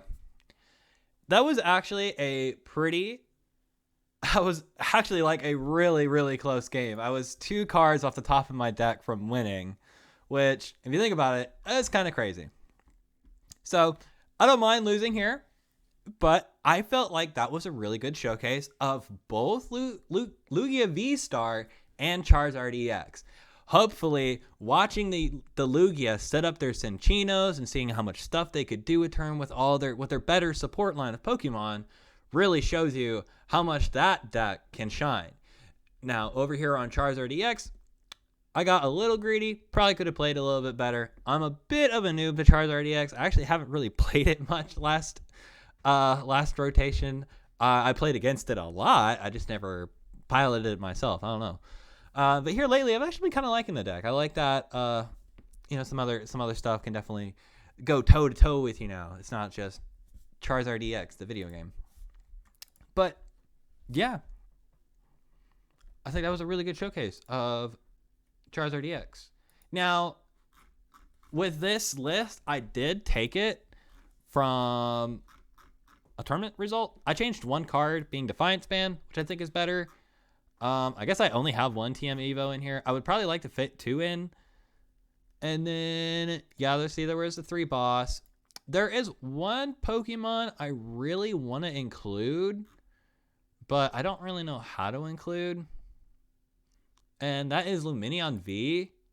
I just think it pairs really well in this deck, but I don't know what I want to cut. Maybe 1 Iono.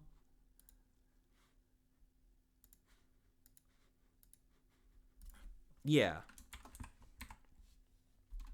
So this should also teach you the process about just kind of like feeling how you want your deck to be. So you're going to want to play with it. And if you start feeling like you're lacking in some area, or you want to start like teching in for it, go ahead. Now that match, I got greedy. Lumineon V could have helped me out with that greed. But do keep in mind, if you start out with Lumineon V, that is a 2 prize card liability that's sitting on your board for most of the game. Now, we can go ahead and smartly remove it with Collapsed Stadium. So that's why I don't feel too risky about including Lumineon V in here, and I think generally it would just kind of help the deck out. And there we have it. Here's the conclusion to the 2024 Beginner's Guide. So, after all those little demonstrations and showing you like what I think are probably the best decks to start out with and some key cards to go ahead and upgrade, I sure hope you feel more confident going into the casual ladder or even ranked if you're daring just to start out. Remember to always have fun and keep looking out for new deck lists.